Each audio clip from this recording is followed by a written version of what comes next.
broadband is now in more homes in the East Midlands. Click now to see if we've reached your home. Introducing nuovo Gordon's limone siciliano. Okay, new Gordon Sicilian lemon. È delizioso. It's blooming tasty. Shall we? You be strong to hold the powers of the sun.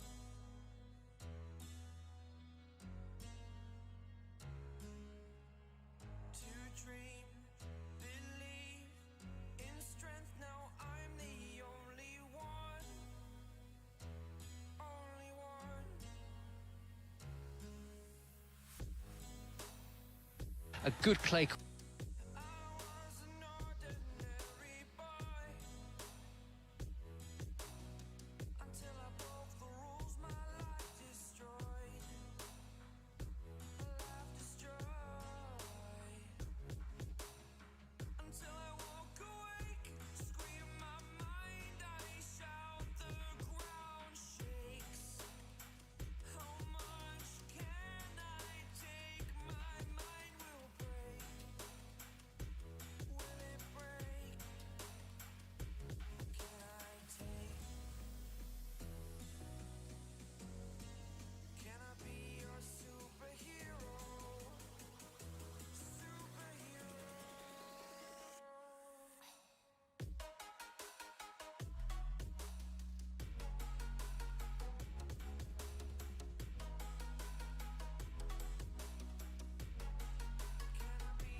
Yo, yo, yo, what is up, everybody? Welcome back to another live stream. Welcome back to another football watch along with me, Sam. I hope you guys are doing well. Tonight we've got Spurs v Chelsea for you. Live commentary coming from Spurs Stadium.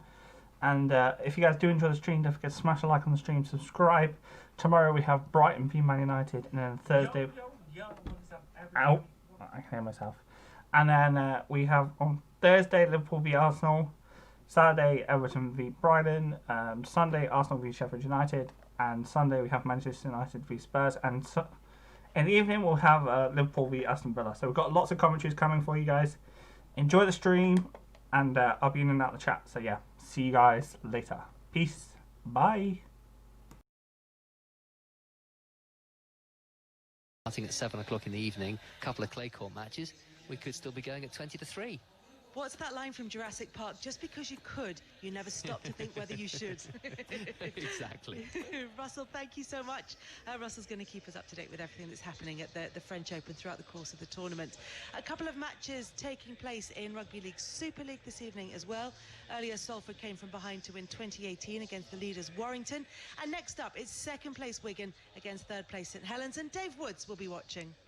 Yes, the big game, although it feels a little less of a game tonight, obviously, because there's nobody here. The original plan was to have 1,000, maybe 2,000 people in as one of the test events, but obviously that was given the kibosh last week. So instead of playing this game at Wigan in front of fans, it's at Salford, neutral territory, and there's nobody here, apart from about 30 of us watching on. It's still, though, one of the league's big grudge matches. It is, and it's the second derby, if you like, because the story is that the Earl of Derby gave his name to two sporting events. One is the racing event every year, and the other one is Wigan against St Helens, because, of course, his land is in Knowsley in St Helens, and he was a big fan. The Earl of Derby, the original Earl of Derby, apparently, of rugby league. So that's where that comes from. And they're both involved in big Challenge Cup ties this weekend as well, or rather, Wigan are involved in a big Challenge Cup tie this weekend as well. So that takes a bit of a gloss off tonight, because Wigan are going to play a lot of young players. There's going to be 6 debutants tonight, because they're simply resting players, because they've got a bigger game to come in terms of the context of the season when they play Leeds in the Challenge Cup semi-final on Saturday. St Helens, on the other hand, well, they have nothing to take their attentions away from what happens tonight, so they're going to be at full strength and looking to go top of the table if they can pull off a big win. And might we see someone with great Wigan heritage on the pitch? Yes, Amila Hanley, who is the son of the great Ellery Hanley. So we've known about Amila for a few years now. He's been on the radar for a few years. As a 14-year-old, he was catching the eye locally in Wigan. I'm not entirely sure how close he is to his father. I've spoken to him in the past. But, you know, it is one of the greatest players of all time, Ellery Hanley, who obviously starred for Wigan back in the 80s. Gosh, doesn't that seem like a long time ago? And the 90s. And now Amila's coming through as well. They're expecting big things of him, but I think they're also trying to keep a bit of pressure off him, saying, well, look, you know, he's his own man, so let's just see how he progresses. And it all starts tonight with his debut. It does all start tonight, and if you want to listen to commentary of Wigan against St Helens, you will be able to do so on Sports Extra. Kickoff is at 7:45. Liverpool's Thiago Alcantara has tested positive for COVID-19 and is self-isolating. The midfielder missed last night's win over Arsenal with what was described as a minor fitness issue. The champions host Arsenal again in the League Cup on Thursday before a trip to Aston Villa in the Premier League on Sunday.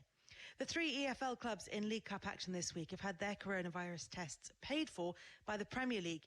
Newport, Brentford and Stoke all face top-flight opposition, and testing is now compulsory at this stage of the competition.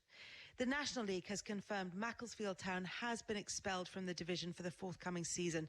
We'll have more on this at half-time in tonight's game. Newcastle's Ryan Fraser and Ollie McBurney of Sheffield United have both been recalled to the Scotland squad for next week's Euro 2020 playoff semi-final against Israel. If Scotland beat Israel at Hampden on Thursday, they'll then face either Norway or Serbia in November for a place in the tournament. Right, let's return to our commentary match. It's Tottenham against Chelsea for a place in the Carabao Cup quarter-finals. Callum Hudson-Odoi and Mason Mount both start tonight for Frank Lampard's side after scoring in the comeback at West Brom on Saturday. Joining us now, Chelsea fan Sam Obaseki from Football Daily. Evening, Sam. I'm quite interested from a Chelsea supporter's perspective as to how you're feeling about the young players and the fact that they made their breakthrough, so many of them last season, and now it maybe seems as though their League Cup squad. Do you want to stick with them, or are you happy to see these new signings come in and take their place?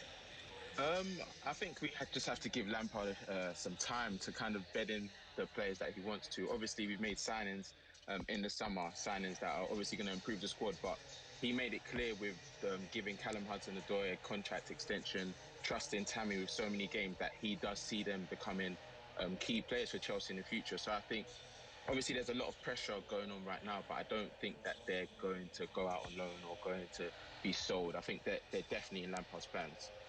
Very much in his plans, and we knew that getting a new goalkeeper was very much in Frank Lampard's plans. How excited are you to see what Edouard Mendy can do? I'm very happy. I don't know if you can hear, but I'm smiling right now, just because the fact that we clearly had that issue at the back, and just having a keeper that has that presence with just him standing there is something that we've lacked since we've had Peter Cech. So hopefully, with Peter Cech's sign of approval as well, I believe he's going to be a good signing.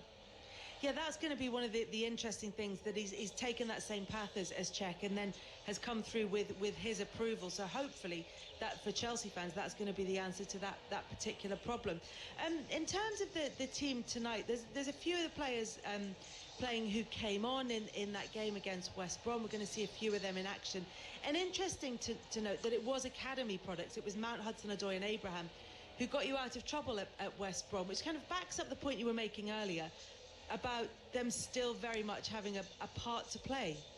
Yeah, I think it's definitely something that Lampard is trying to do. I think there's a lot of pressure, but it's just patience. I think he definitely believes in Hudson-Odoi, Mount, Tammy, Reece James. He definitely believes in them, and in the game against West Brom, you can see that they've got that type of like passion, like the Chelsea passion coming through the ranks. It's different to players that come into the side. Obviously, Werner and Havertz have come in and they want to be great players for the club, but coming from the youth ranks, you can tell that there's a different type of hunger that they have. Don Hutchison, part of our commentary team this evening. Don, just listening to what Sam was saying about these young players, they want to have that presence, that Chelsea feeling in the squad. How difficult a balance is that to strike for Frank Lampard? It is a difficult one. I think it's one when you're a young player and you see the signings come in, you're glad that they've came in, because the players that have came in, like Timo Werner and some of the players like Hakim Ziyech that we haven't quite seen yet, they'll raise the bar inside the dressing room. They'll raise the bar in terms of the training. The standard of training will go up, so the youngsters have to then respond. It's a natural progression, Kelly. You know, it happened when I was coming through at Liverpool, and you're trying to take people like Steve McMahon and Ronnie Whelan and Jan Molby's place, and myself and Jemmy Redknapp and Robbie Fowler, Steve McManaman, all trying to make our way into the first team. But you've got to get past some big players, and it's difficult.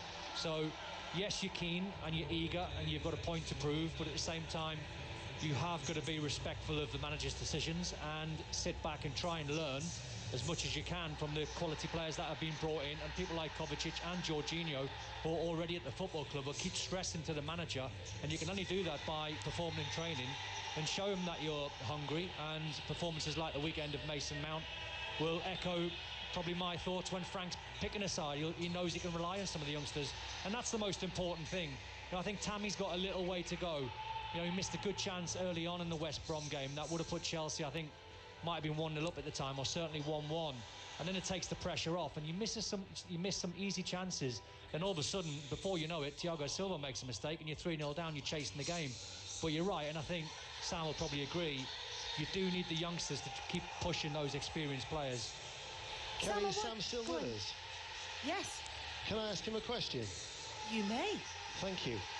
Sam, very rare for a manager at Chelsea under the Roman Abramovich era to survive without silverware, but it's something that Frank Lampard did last year. From a supporter's point of view and your perspective, would you afford Frank Lampard a second successive season without silverware?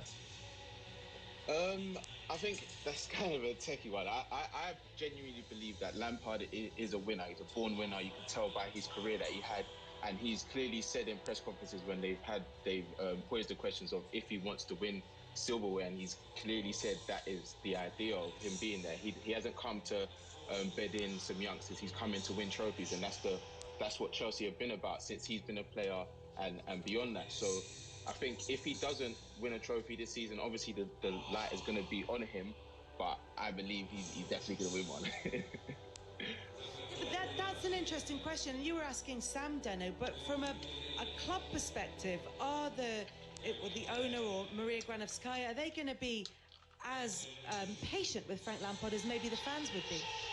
Well, I think if you spend, and this is a conservative figure, of over £220 million on 8 players, I think you then want Chelsea to be back challenging for silverware. So I would suggest the answer would be not. You look at Chelsea in recent seasons, they have been serial finalists, whether they've actually gone on to win it or just runners-up, but they are a club in recent seasons that is used to getting finals, whether it be domestically or indeed in Europe. And I think once you start spending that amount of money, then as an owner you are going to want a level of return. There has to be progression, Deno, doesn't there? You know, even if they walk away this season, Kelly and Sam, probably without a trophy, but you've been close and you've gone deep into the Champions League and you've really pushed Liverpool and Man City for a period, and you know, try and get rid of the mistakes that we've seen at West Brom and we're seeing at Stamford Bridge last year. I think against Bournemouth, West Ham done the double, Newcastle draws against Brighton, Southampton beat them at the Bridge. You know, we're spending that amount of money, you really want to see progression, and if it gets them a lot closer and they don't win anything, I think that's fine, as long as you can see that they're close. I want to ask you, Sam, about Callum Hudson-Odoi in particular, because he starts tonight, and I'm always loath to sort of take my cue from social media, but it feels like whenever I'm reading any sort of criticism of what's happening at Chelsea, there's lots of calls for Callum Hudson-Odoi, and obviously his performance against West Brom when he came on is going to have helped that. So what do Chelsea fans think of Callum Hudson-Odoi and the fact that Chelsea worked so hard to keep him at the club, and yet he doesn't seem to be a regular starter? Yeah, the thing is with Hudson-Odoi, he's shown his quality over the few years that he's had around the first team. Obviously, he signed that new contract, which made a lot of Chelsea fans happy and a lot of people around the club happy. But obviously, that injury did set him back. And I think from that injury and Lampard coming in, kind of reassuring him about his place in the team, he still has a standard that he wants him to meet. And that's not just him on the ball, that's him off the ball. And I think if you watch him closely and compared to Mount, who sometimes does play out on the right or play out in positions he's not normally used to, the key thing that's different between both of them is Mount's work rate off of the ball. If he does improve that, and Lampard says he's improved in training, and obviously he's getting his chance today, I definitely feel he's going to be in and around that squad more often.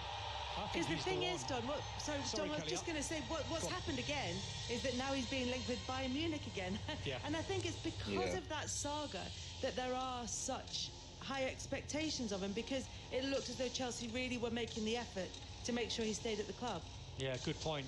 And I think he's the one, who's under the pressure, I think, the most, and he needs to do it himself. He needs to put the performances in, almost to say to Frank Lampard, listen, I deserve to be in your 11, because once everyone's fit and Timo Werner can play on the left-hand side, Christian Pulisic can play there as well, Hakim Ziyech, Mason Mount, Olivier Giroud, Tammy Abraham, they've got some serious players at the top end of the pitch. So he's the one, I think, who's got stardust in his boots, but he's the one also that I think he needs to do a lot more, because the talent is there, and that's why teams like Bayern Munich are quite eager to snatch him from Chelsea, because they recognise he's got the talent, but he's in a very precarious position, because once, as I said, Hakim Ziyech comes back and Christian Pulisic comes back, he is going to be under threat for the starting berth, I think.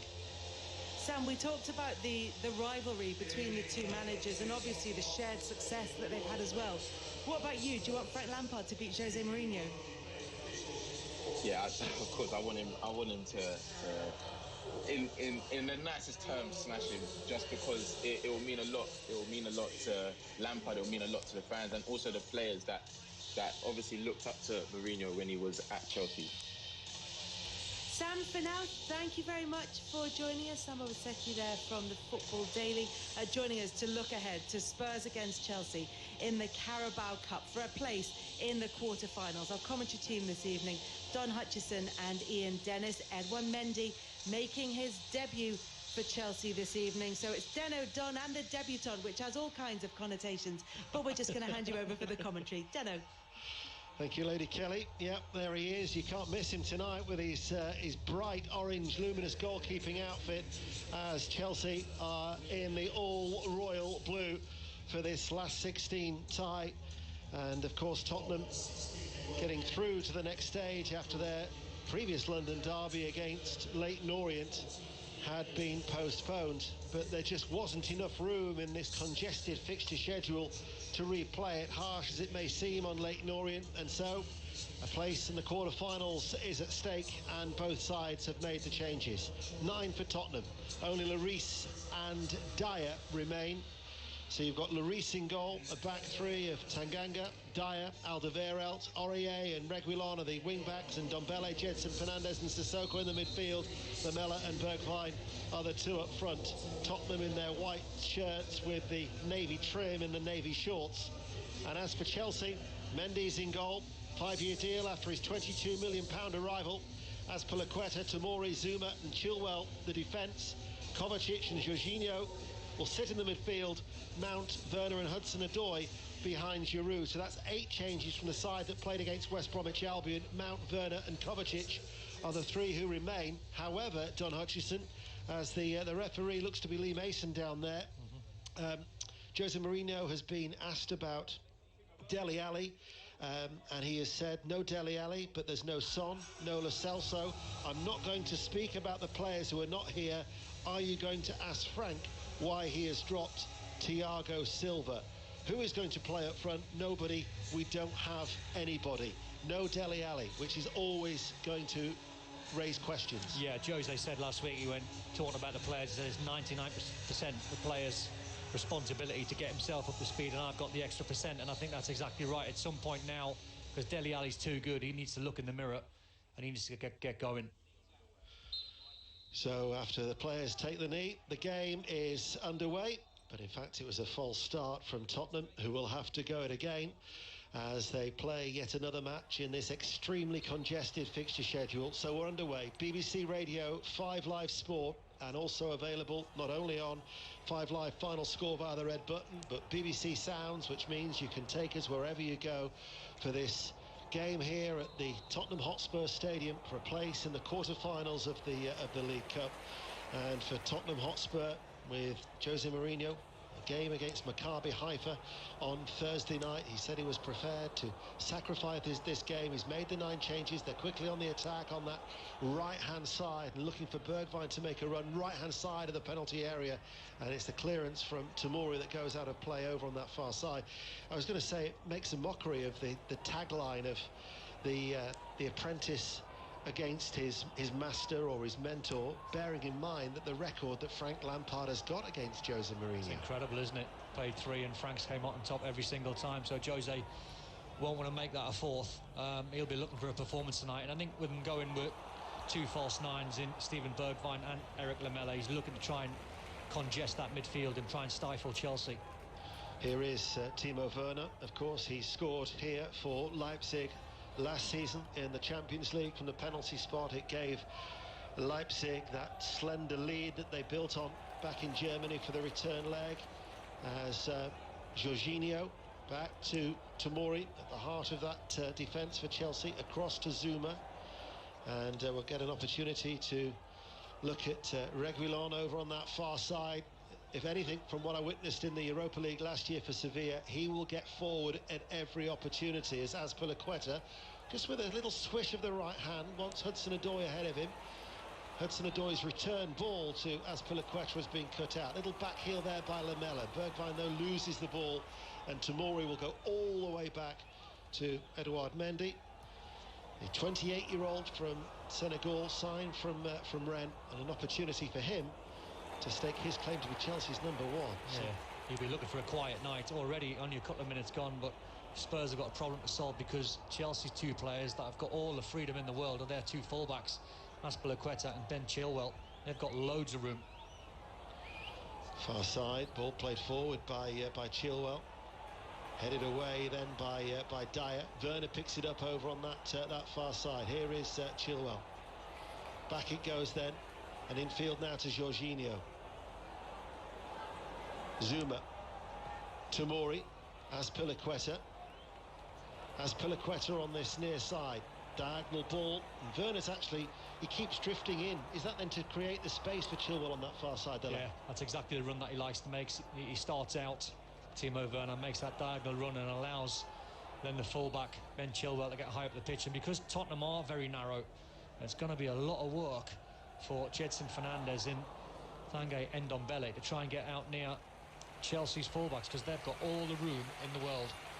So Chelsea in all royal blue, playing from left to right.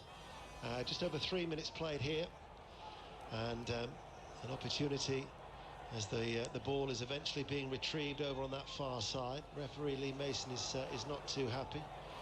Gareth Bale watching on from down below in one of those comfy padded leather seats, as not much interest in the game, it's got to be said. He's busy on his phone at the minute as the ball has been hooked out of play, and out it goes for a throw. This is the only tie that's being played in the EFL this evening, but we do have more coverage tomorrow. 4 ties tomorrow: Brighton and Hove Albion against Manchester United, and deja vu again on Thursday, Liverpool against Arsenal. Those 4 sides, of course, met at the weekend in the Premier League, both at the Amex and at Anfield, and once more we'll be bringing you coverage over the next couple of nights of this League Cup, as it has been concertinaed in to this early stage of the season. Then there will be a break, though, before the quarter-finals, which will take place scheduled just before Christmas, or they're at least due to. So there will be a little bit of a gap, and I'm sure most of the managers will be pleased to see that little break as we head into the international break. Hudson-Odoi's cross from the right-hand side is very, very deep. Aurier will go across towards that far side. Chilwell keeps the ball in play for Chelsea, all royal blue, playing from left to right. Werner with the cross towards the far post, and it required the run of Reguilon just to make sure that Hudson-Odoi didn't get on the end of it from that ball over on the far side. You made a great point earlier, Deno, about the fans not being inside the stadium, and you wonder how they'd react, because I don't think they'd be happy already. Chelsea absolutely dominating the football. That's Don Hutchison, who's with us, the former Scottish international, as Spurs play out from the back. Reguilon comes deep to collect it. Forward ball. Bergwijn beaten in the air by Tamori. Coming back to head it was Giroud. And Chelsea at the minute dominating the early exchanges. 5 minutes played, 0-0. BBC Radio 5 Live. Zuma across to Chilwell. on the far side. Werner is ahead of him. Kovacic is in field. Then they go back, and just dropping in between the two central defenders is Jorginho. Azpilicueta on this near touch line. Tomori, though, will go back towards Jorginho. Kovacic is there. And Jorginho will spread play out to Chilwell. He's got time to control the ball, brings it off the chest, 6 yards inside his own half. Jorginho at the minute just slotting in between the two central defenders, and they keep using him for his distribution. It's allowing the fullbacks to push on. He looked for Azpilicueta on that occasion, it was cut out. But then there is Jorginho to win it back for Chelsea, who are certainly having the better of these opening 6 minutes. Headed away by Eric Dyer, and now it will be Ndombele who turns on the edge of his own penalty area. Bergwijn just rolls away there from Jorginho. Looks for the forward ball towards Lamela, but just coming across was Zuma, and dealing with that threat. And Chelsea once more have got the ball back, and free kick in favour of Chelsea, but the better team. Absolutely. I think Spurs are chasing shadows already in this game, and any thoughts of Chelsea after that West Brom 3-3, you thought they might be a little bit nervous tonight. The complete opposite. They look super confident. They're knocking the ball around for fun. There's no pressure on Jorginho, which would be a worry. I think one of Tottenham's midfield have got to step forward and try and stop Jorginho getting on the ball, or Eric Lamela drop a little bit deeper, because look, he's got his range of pass going left and right. Well, that was an excellent ball on this occasion to pick out Chilwell. He was looking for the cushion header back towards Timo Werner. It's been scooped away by Tanganga on that far side, and eventually it goes out of play for a Tottenham throw. But bearing in mind we've been playing for 7 minutes and it's 0-0, Tottenham have spent the majority of that time inside their own half as Chelsea have dictated the early exchanges. It's a Tottenham side that has changed the formation. They've gone with that back three of Tanganga, Dyer and Alderweireld. There's Jose Mourinho down below with his arms behind his back, watching on from the technical area. Frank Lampard also watching on, arms folded. And it will be a Chelsea throw on that far side. But again, we talked before about the excuse was from Jose Mourinho that he's concentrating on Thursday, and he's probably only allied to that with his comments as well to the television beforehand, saying, I haven't got a centre forward, what do you expect? Yeah, and that doesn't send a good message, I don't think, to the players playing on the pitch. It's almost give the players a little bit of an excuse. If you don't perform and you don't win, the managers said it's okay because they're not prioritising this competition. Seemed a strange one to me. I like my managers, and I think Frank was the same when he was talking earlier about respecting the competition, and he wants to win every single game because that breeds confidence. Well, Chelsea have calculated 11 domestic finals in the last 14 seasons, and that's not to mention the European success that they've had, as Tomori with another long searching diagonal ball out towards Werner.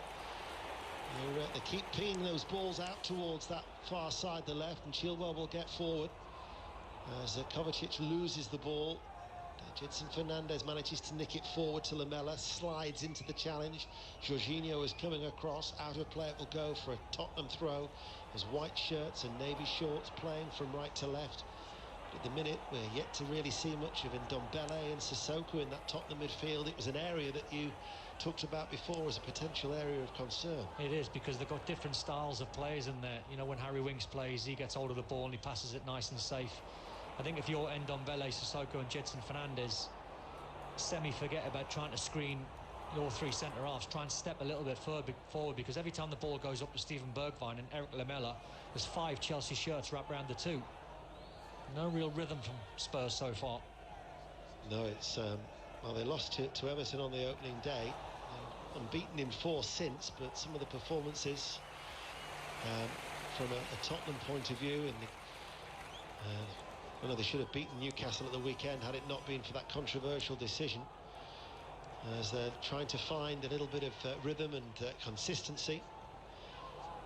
There's Dyer on this near side. Reguilon for Tottenham being harried, pursued by Azpilicueta. Back with Dyer all the way to Lloris, all in green, away towards our right hand side. Downfield it goes. Gedson Fernandes loses out very easily to Azpilicueta, who will play the ball back. And now it is with Tomori. Seems a lot more structure about Chelsea early on. You can see the players knowing exactly the shape and the positions that they're playing in, where Tottenham have got a side that's been thrown together and they're struggling. They are at the minute. It's upper hand is very much with Chelsea, still 0-0 on BBC Radio 5 Live, also available on BBC Sounds as Kovacic is able to turn it away from Lamela. Incredible amount of room Chelsea's two midfield players have got, and Chilwell on the left and Hudson-Odoi and Azpilicueta. If they hit any sort of diagonal, they're going to get a 2v1 versus Reguilon. Here is Azpilicueta on the halfway line. Chelsea playing from left to right. Back it goes to Tomori. Zuma now to Chilwell. 6 yards inside his own half. On that far side, the left. Now to Tomori, the England international. Azpilicueta waits on this near side, the right. Once again, just dropping in between the central defenders is Jorginho. He feeds the ball forward to Kovacic, invites Zuma to come forward. Zuma then will go back. And as it is, it's a combination of Jorginho and Kovacic, who are almost playing at the minute, if you were to look, as two central defenders, with the two full-backs, Zuma as a left-back and Tomori as the right-back, and it allows the full-backs to push on. Azpilicueta to Hudson-Odoi, sliding across his Dyer, but there is a flexibility and a fluidity about Chelsea's play. There's a golf in class at the moment. I think you're right. I think the way Jorginho plays, he plays like a sort of NFL quarterback, doesn't he, where he sits deep and he starts pinging passes everywhere, but it's the structure and it's the room. And I can't help but feel, I agree with what you were saying before, Deno, the Tottenham fans at the moment, even though it's very early on, wouldn't be happy watching Chelsea stroke the ball around the way they are. No, they certainly wouldn't. Not as Chelsea attack that towering bank, which sadly is empty and completely vacated, as this is a game behind closed doors. But it is so comfortable for Chelsea in these opening 12 minutes. And now once again Jorginho hoisting the ball out towards that far side, where Chilwell will bring the ball under control. He's almost midway through the Tottenham half, and at the minute Tottenham are just having to keep their shape, but by doing so they are conceding possession to Chelsea. And then another ball is hit over the top by Jorginho towards Giroud to try and turn the Chelsea defence, headed away by Alderweireld. Werner couldn't control the ball, but it's then even more important that when Tottenham do get the ball, they hang on to it. And that was a loose ball out from the back by Aurier, and it's going to keep coming back at Tottenham. I'm not sure the players that are playing at the moment actually know what their jobs are. The three in midfield are looking around each other as if to say, well, shall we press? And you see Jorginho's got the ball at the moment in his own half, and Bergwijn and Lamela must be 10 yards off him. So that's going to be the game plan to allow Chelsea's midfield players to spray the passes everywhere. That's a dangerous one. The voice of Don Hutchison on BBC Radio 5 Live. Azpilicueta to Tomori. The problem that Tottenham have on their right-hand side is that Aurier won't want to venture forward, because not only you've got Timo Werner, but Chilwell is already showing his intentions of getting forward. Yeah, but they can't. They've not had the ball. So at the moment, Tottenham are lining up with a flat back five. Here is Hudson-Odoi on this near side. That was a sharp turn by Mason Mount as he tried to roll away from Eric Dyer. It's gone out of play for a throw that Chelsea will take, who've clearly had the better of these opening 14 minutes as we approach the first quarter of an hour here. Still 0-0 though on BBC Radio 5 Live. Chilwell on the far side. Back, stretching a little bit there was Zuma. Across to Azpilicueta. Azpilicueta goes square. Chance to look and able to turn Jorginho to Kovacic inside the centre circle. Looks to accelerate away from Jedson Fernandez. Out to Chilwell. Once again, Werner has come into a central area. The referee's going to give a free kick for that late challenge on Chilwell. And it's a free kick to Chelsea as Aurier apologises to Ben Chilwell. Yeah, Serge Aurier's got to step forward into Ben Chilwell. He's a mile off him. 80% in terms of the possession for Chelsea. Not much of a surprise, as here is Hudson-Odoi on the right-hand side. Level with the penalty area. Werner had drifted across, stretching, couldn't get there. Maybe an opportunity to break. Lamela, though, caught in possession, tries to wrestle it back, drops to his knees, does so. But Kovacic helps out, and Dombele will help win it back for Tottenham. And all of a sudden, they've got a rare opportunity to get the ball given away again, poorly on this occasion by Tanganga. To Mason Mount, who's able to turn. Giroud's gone ahead of him. Mason Mount will drift in field, and then it's played out towards Chilwell. Chilwell with the cross from the left-hand side, flying header out only as far as Mason Mount, who's dragged his right-footed shot from distance well wide, off target, goal kick. Chelsea though on top, 0-0. Deno, this is the best I've seen Chelsea when they haven't had the ball. There's something about them where they are ratting around in midfield and they're putting Tottenham under so much pressure they can't play it from the back, Spurs. It feels like, if you're trying to paint a picture on how the game's going, it feels like in a cup competition. There's 15 minutes to go and Tottenham are winning 1-0. They're absolutely hanging on. It's 0-0 and we're just shy of 15 minutes. Yeah, it's been a very difficult opening 15 minutes for Tottenham. Although, I mean, I know that Lloris hasn't had a shot to save, but in terms of possession and the way that Chelsea have imposed themselves on Tottenham Hotspur, Frank Lampard's side very much have the upper hand as it stands, although it is still goalless. Azpilicueta in field. Jorginho again, so much space in the centre of the park to Kovacic, able to release it to Timo Werner. At the minute, Tottenham can't get close to Chelsea. Here is Kovacic once more. It's Eric Lamela who will run towards him, but he spreads play out towards the right-hand side. Azpilicueta, Jorginho has got the freedom of that midfield at the minute. Out it goes again to Chilwell. Brings it down off the chest. Forward ball first time. Timo Werner with his back to the penalty area on that far side, playing from left to right. Chilwell then goes all the way back. Every outfield player is in the Tottenham half. It's a late tackle as well. Another one on Ben Chilwell, and the referee spotted that. Aurier, I think, might well be in trouble after this passage of play is ended. Look at the room Chilwell's got. Got 15 yards of space. And working it nicely. It is out to Chilwell, plays it forward. This time Mason Mount makes the run. Cut back once again, hasn't been dealt with. Hudson-Odoi straight at the goalkeeper. And Hudson-Odoi's first time left-footed shot was straight at Lloris. And it was a comfortable save in the end, but again, the warning signs are there. Yeah, it was a mistake at the back from Tanganga. Completely missed his kick. Well, these are bad warning signs, I think, this for Jose's Tottenham. This can't be his game plan, surely, to sit off Chelsea the way they're just stroking the ball around under zero pressure.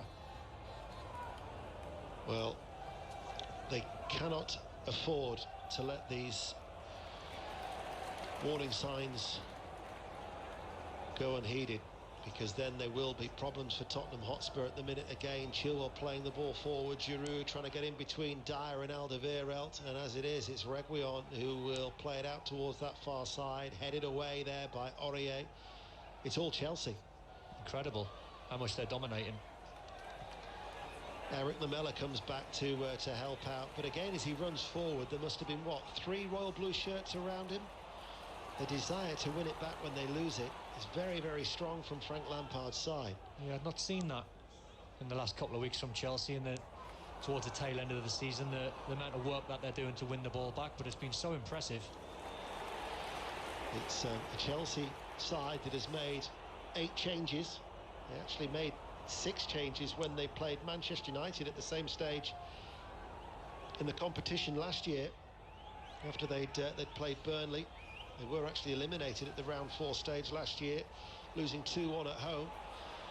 He's made more changes on this occasion, Frank Lampard, as Hudson-Odoi plays it forward. Azpilicueta gets away from his man. It reaches Timo Werner, who shoots. Blistering goal by Timo Werner, and it's his first in the shirt of Chelsea. The first of many, I'm sure, as Chelsea deservedly take the lead through Timo Werner after 19 minutes. Well struck, right-footed, fierce, finds the bottom right-hand corner. 1-0 Chelsea. Brilliant goal, excellent finish. Bad mistake from Reguilon losing the ball. Hudson-Odoi plays the correct pass to his right-hand side, and Azpilicueta just drops inside, leaves the fullback for dead. And Azpilicueta picked out a beautiful pass to Timo Werner right on the edge of the box and drilled hard and low past Lloris to his right-hand side. Brilliant team goal, and Chelsea have deserved this. Only had one thing on his mind, didn't he? Won that first touch, get it out from underneath his feet and hit it, and he hit it very, very sweetly. And we said that he'd scored that penalty here last year in the Champions League, and this is where he breaks his duck for Chelsea. And I'm sure with the amount of money that they've paid, and you consider that he scored 34 goals last season for Leipzig, Timo Werner will be very, very relieved, because he has had opportunities for Chelsea already this season. But he's up and running, and Chelsea deservedly, Don Hutchison, a 1-0 up. They've been sensational with the ball, but it's without the ball they've been impressive. But Spurs are offering Chelsea far too much room. Reguilon an opportunity to come forward, slides into that. He's actually stayed down as Reguilon in the challenge with Tomori, and that will be a free kick to Tottenham Hotspur. Looked like a good tackle, I must say, from Tomori. He was aggressive in it. It's just a 50-50 with the Spurs fullback. He got all of the ball. Good tackle, in my opinion. Tottenham have been so passive, though, in this opening 20 minutes. How surprising is that for you? Well, it's very surprising, considering Jose's picked a 5-man midfield, including 2 wing-backs. So Ndombele Sissoko and Jedson Fernandez have surely got to get a lot tighter to Jorginho and Kovacic. That's the problem. Then if they do get a little bit further up the pitch, which allows then Aurier and Reguilon to try and play a bit higher. But the way the game's panning out, Spurs have got a flat back five, and Jorginho and Kovacic are having an absolute field day in midfield. As Piliqueta goes all the way back to Edouard Mendy, making his Chelsea debut. How's he with the ball at his feet as he gets it from Zuma? His distribution not too bad, just gently plays a diagonal ball midway through the Chelsea half to Azpilicueta, and then that was met by Reguilon. It's a high ball downfield and one bounce, and it did kick off that surface, and it's then rolled out by the Senegal goalkeeper to Tomori, Lamela and Bergwijn.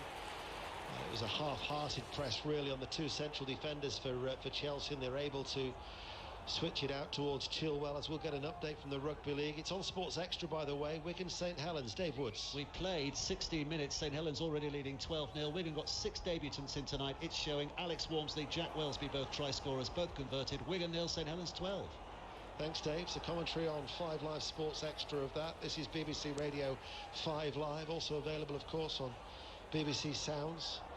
And tomorrow, Brighton against Manchester United, Liverpool Arsenal on Thursday, and then 5 more Premier League commentaries over the weekend before we go into the international break. But we are almost midway through the first half.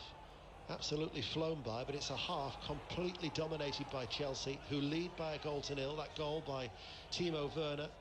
And Tottenham at the minute are yet to really have one opportunity, yet to even feature seriously inside the final third of Chelsea's half, as Jedson Fernandez seizes on this, and Fernandez is in, and then he goes down under a challenge. He tries to get back to his feet, and the referee Lee Mason is having none of that, and he was perfectly poised to have a good view of it as well, the official, and he waves away penalty appeals from Tottenham. Difficult to tell in real time, but the mistake at the back from Chelsea, and Jedson Fernandez was all over Kurt Zouma, who had to be very careful. He was asking for a penalty. I think Zouma did well, didn't he? He did. To recover. It's a brilliant tackle. We've just seen a replay of it. It's a fantastic tackle from Kurt Zouma. And a very good decision as well from Lee Mason for the corner kick to be taken over on that far side. In it comes now from Lamela, in swinging, punched away by Mendy, edge of the area. Header runs to the left from Ndombele. Reguilon on this near side. It's a good ball in, and it's hooked up in the air. Mendy's come, he's running to the back of Dyer. That was accidental. Chelsea managed to get the ball away towards Lamela, right-hand side, level with the penalty area. Spurs looking for an equaliser. Infield, Sissoko helps it on its way. Reguilon on this near side, the left. The run of Bergwijn ahead of him, level with the penalty area. Back to Reguilon, inside. This is Alderweireld. Sissoko's ball into the penalty area, and Mendy, good, confident take from the goalkeeper, as there is a player down, and is that Eric Dyer? Eric Dyer is at the minute just feeling the back of his left knee, so the physio might well be required.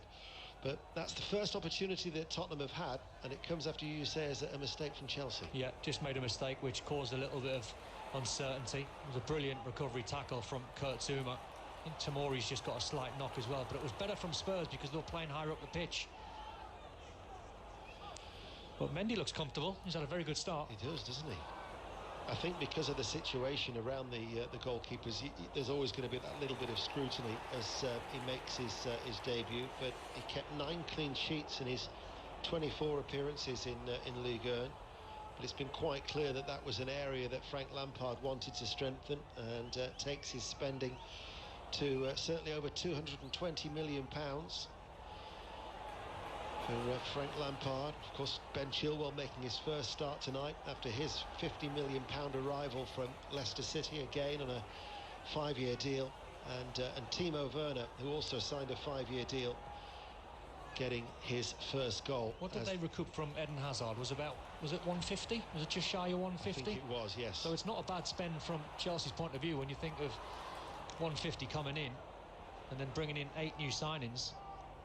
Yeah, there's going to be a change. Sanchez is going to be coming on for Tottenham, so Eric Dyer, one would imagine, is not in a position to continue. Davison Sanchez. So the last thing that Tottenham really would have wanted bearing in mind they've made the 8 changes. They've got another game on Thursday night, is to have a potential injury to Eric Dyer. Gareth Southgate, by the way, names his squad on Thursday for the forthcoming internationals, the friendly against Wales, and then the Nations League matches against Belgium and Denmark. As Dyer at the minute just has to watch the run of Hudson-Odoi, who made a run forward from right into a central area, and there was a foul on Lamela. I just wonder if now the change can be made for Sanchez to come on for Eric Dyer, bearing in mind he's without Son as well, who pulled his hamstring against Newcastle at the weekend. It also, Dana, leaves Spurs in a tricky situation, because what do they do if the scoreline stays the same or gets worse towards the end of the game? Is Jose then forced to bring Harry Kane on? Yeah, he has Harry Kane on the substitutes bench, along with Lucas Højbjerg as well. As Tottenham, trailing by a goal to nil, go all the way back to Lloris, played out by Alderweireld. The flick header there by Aurier, held up now by Lamela, who turns, and the referee has spotted an infringement, and it is Zuma who is down on the far side. Yeah, I think it was Eric Lamela, probably just using that left arm just to try and fob him off slightly. Let's hope it's not an elbow. Well, in that situation, Lamela was probably trying to protect the ball, and he might have just caught Kurt Zuma in the face. Well, there are words now being said between Frank Lampard and Jose Mourinho, and they are continuing once again. You remember last season, of course, Frank Lampard was picked up. The beauty of, there is a beauty as such, and I use the word very, very lightly, of having no supporters inside the stadium, is that those who were close to it were able to pick up what was being said between Frank Lampard and Jurgen Klopp at Anfield, if you remember. And on this occasion, once again, they were still going, they're still chipping away at each other. It's not like Jose Mourinho to pick a fight with Frank Lampard. He'd be better off having a go at some of his players. I just saw a resigned smile from Frank Lampard, so whether they've agreed to disagree with... You wouldn't respond, would you? If Jose's picking a little fight and having a little nibble, you just wouldn't respond, would you? That would upset Jose more if you just blanked him. I think, well, I would respond. I think we all would, because we're competitive beasts, aren't we? But and if just to niggle him a little bit more. Yeah, no, but I think he wants that. I think if you blanked him. Oh, I see. Yeah. Do you know what I mean? I think he would take more offence to that. Just turn your back on him. I don't know whether Eric Dyer is shaken off that knock, but the plans, and Sanchez was definitely getting stripped for action down below. It's very, very hard to see the substitutes bench because we're so high up here in the main stand. But I did see Sanchez stripped and ready for action. But whether that has been shelved and Dyer's in a position to continue, as he actually takes the free kick, looking for an equaliser. Reguilon on this near side, almost stumbled a little bit, then it back inside to Bergwijn. Bergwijn will wait, Reguilon plays it back, and Ndombele lets it come across his body, and they lose the momentum of the attack. And all of a sudden, before you know it, Tottenham would take 6-10 yards back inside their own half, and coming under pressure now from Timo Werner, looking to close down Tanganga. The work from Timo Werner, Mason Mount and Hudson-Odoi is incredible, just in behind Olivier Giroud. They're really closing the Spurs players down, stopping them from playing out from the back.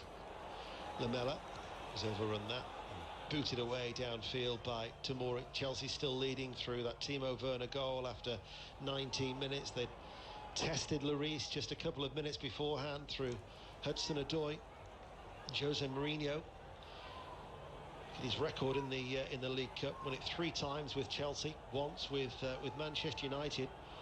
And as a result of that, only was eliminated 3 occasions in his first 28 League Cup ties, but he's actually gone out in his last 2.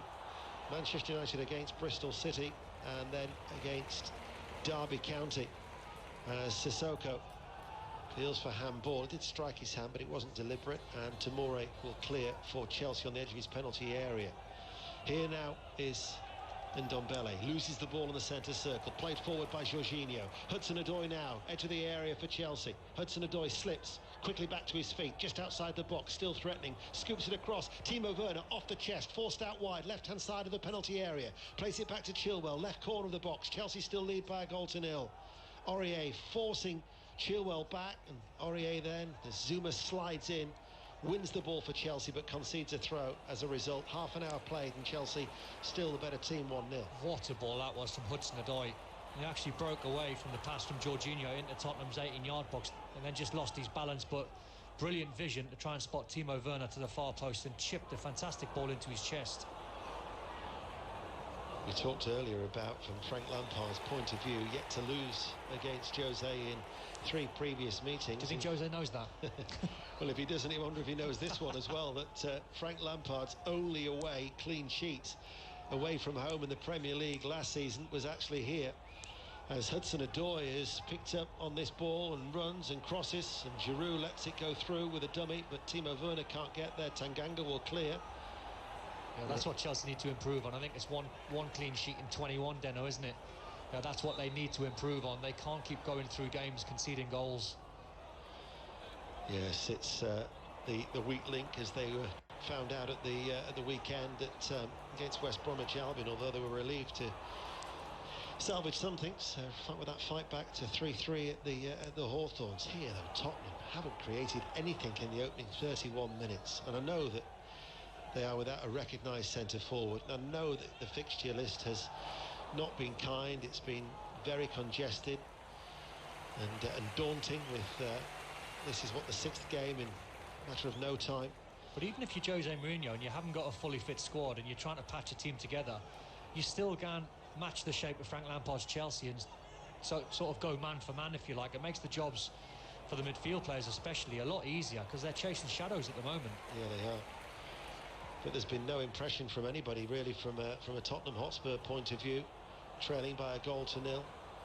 Zuma to Chilwell, back to Zuma, scoops it forward. Sissoko heads it forward. Lamela lays it off.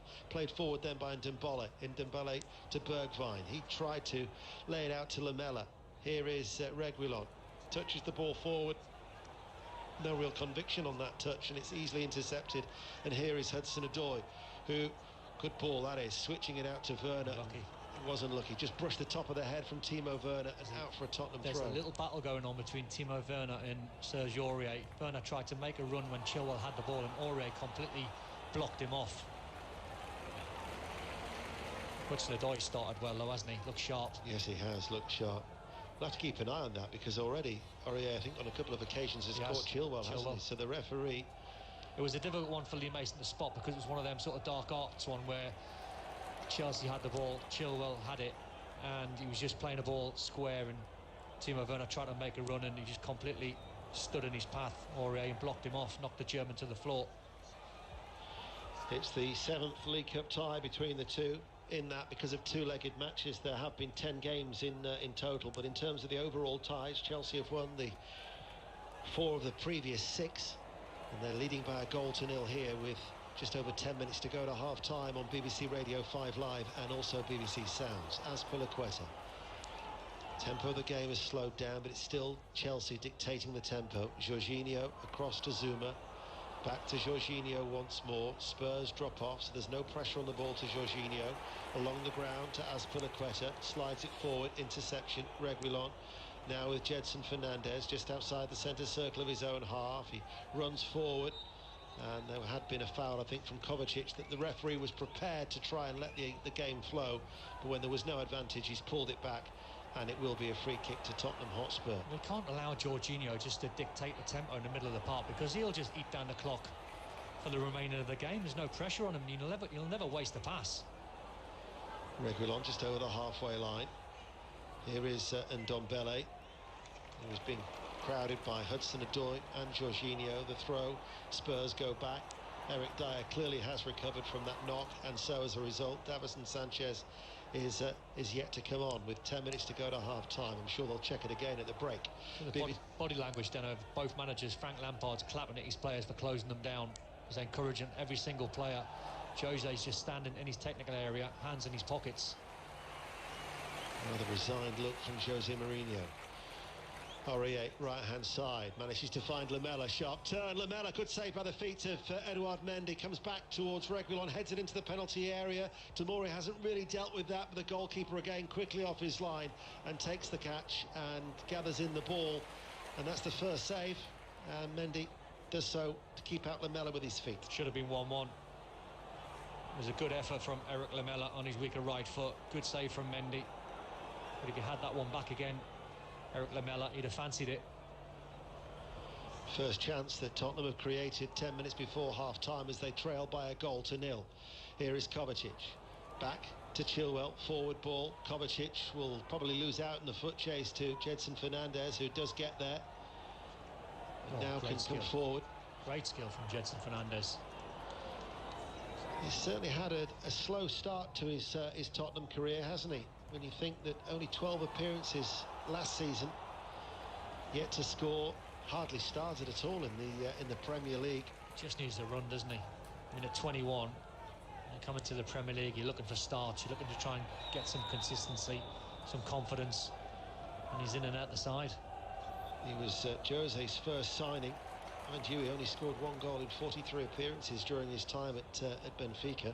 9 minutes to go to half-time. Tottenham have a throw on the halfway line, right of the centre circle. And Alderweireld is going to leave it now to Ndombele. Had he hit it first time, Reguilon had made that darting run forward from his left wing-back role. And that is where now Alderweireld will try and switch play, but Azpilicueta has seen it all day long to head it away. Picked up then by Sissoko midway through the Chelsea half. Infield, Bergwijn. Midway through the Chelsea half, then leaves it, and Ndombele comes onto the ball very slowly, plays it back. Alderweireld, right of the centre circle. Tottenham looking for the equaliser. Hits it forward. Aurier comes in off the touchline, headed away by Chilwell. Good leap there by Tanganga. Headed down then by Bergwijn, knocked high up in the air by Zuma, 25 yards out from goal. Lamela's touch actually presents the ball to Jorginho, gets it out early towards Hudson-Odoi, who turns and plays it back, and once again Chelsea are back in control. I think it's a part of Kurt Zuma and Tomori's game where they can certainly improve. When balls are dropping in and around their own 18-yard box, they panic, don't they? They try to slash at every single clearance. We talked before about Dele Alli as well. No Rudiger. I mean, it appears his days are numbered at Stamford Bridge. When I look at Antonio Rudiger, I think especially last season or the season before, I think he's Chelsea's best defender. I was looking at his records a couple of days ago. He's had 4 major knee surgeries in the last 4 years. One was an ACL. So he's still at a good age. I think he's a fantastic competitor. I've heard so many ex-professionals, Don, say exactly what you've just said, that he's Chelsea's best defender, yet for whatever reason doesn't appear for him to get into this Chelsea side. Here's another German, Timo Werner on the far side, the goal scorer. 1-0 to Chelsea. BBC Radio 5 Live, and we have 7 minutes to go to half-time. Azpilicueta to Giroud. Giroud up against Eric Dyer, headed on by Jorginho, taken on the chest by Kovacic. Skips away from the challenge, helps it out to Werner. Back heel by Werner, left corner of the penalty area. Kovacic then exchanging passes with Chilwell. And Chelsea once again controlling this cup tie. Zuma to Azpilicueta. How many times has Jorginho found space? Look at him, he's had 4 touches in the centre circle. It's too easy for him. And do you know what's happening in this game? This is actually too easy for Chelsea. So they're just keeping possession because there's no pressure on them. They'll be better off served, speeding their tempo up and getting the second goal of the game and finishing the game. At the moment, it's just a keep ball session. And yet I just watched Jose Mourinho applaud, and I can only imagine that's for the work off the ball that Tottenham are doing to try and keep Chelsea out. But at the minute, yes, Tottenham are allowing Chelsea to play in front of them, but it is Chelsea who are in control. And they're the ones who are leading by a goal to 0, and it's comfortable for Chelsea as a result. Very comfortable. I mean, there's possession stats, but once they get in around 80%, that's slightly embarrassing from Tottenham fans' point of view. Here is Azpilicueta, forward on the right. Hudson-Odoi is out on the touchline. He goes inside. Kovacic comes forward, a couple of touches. Challenged then by Lamela. Lamela loses the ball, and Chelsea win it back midway through the Tottenham half, and Lamela looks up and cries out in frustration, as we'll get an update from the Rugby League. Dave Woods. We've got 7 minutes and a half remaining. It's Wigan 0, St Helens 18. Regan Grace has added a try, but these Wigan youngsters have got some resolve about them. Saints still in the comfort zone, but Wigan fighting hard. It's Wigan 0, St Helens 18. Commentary continues on 5 Live Sports Extra. Chelsea are in the comfort zone here, aren't they? Absolutely.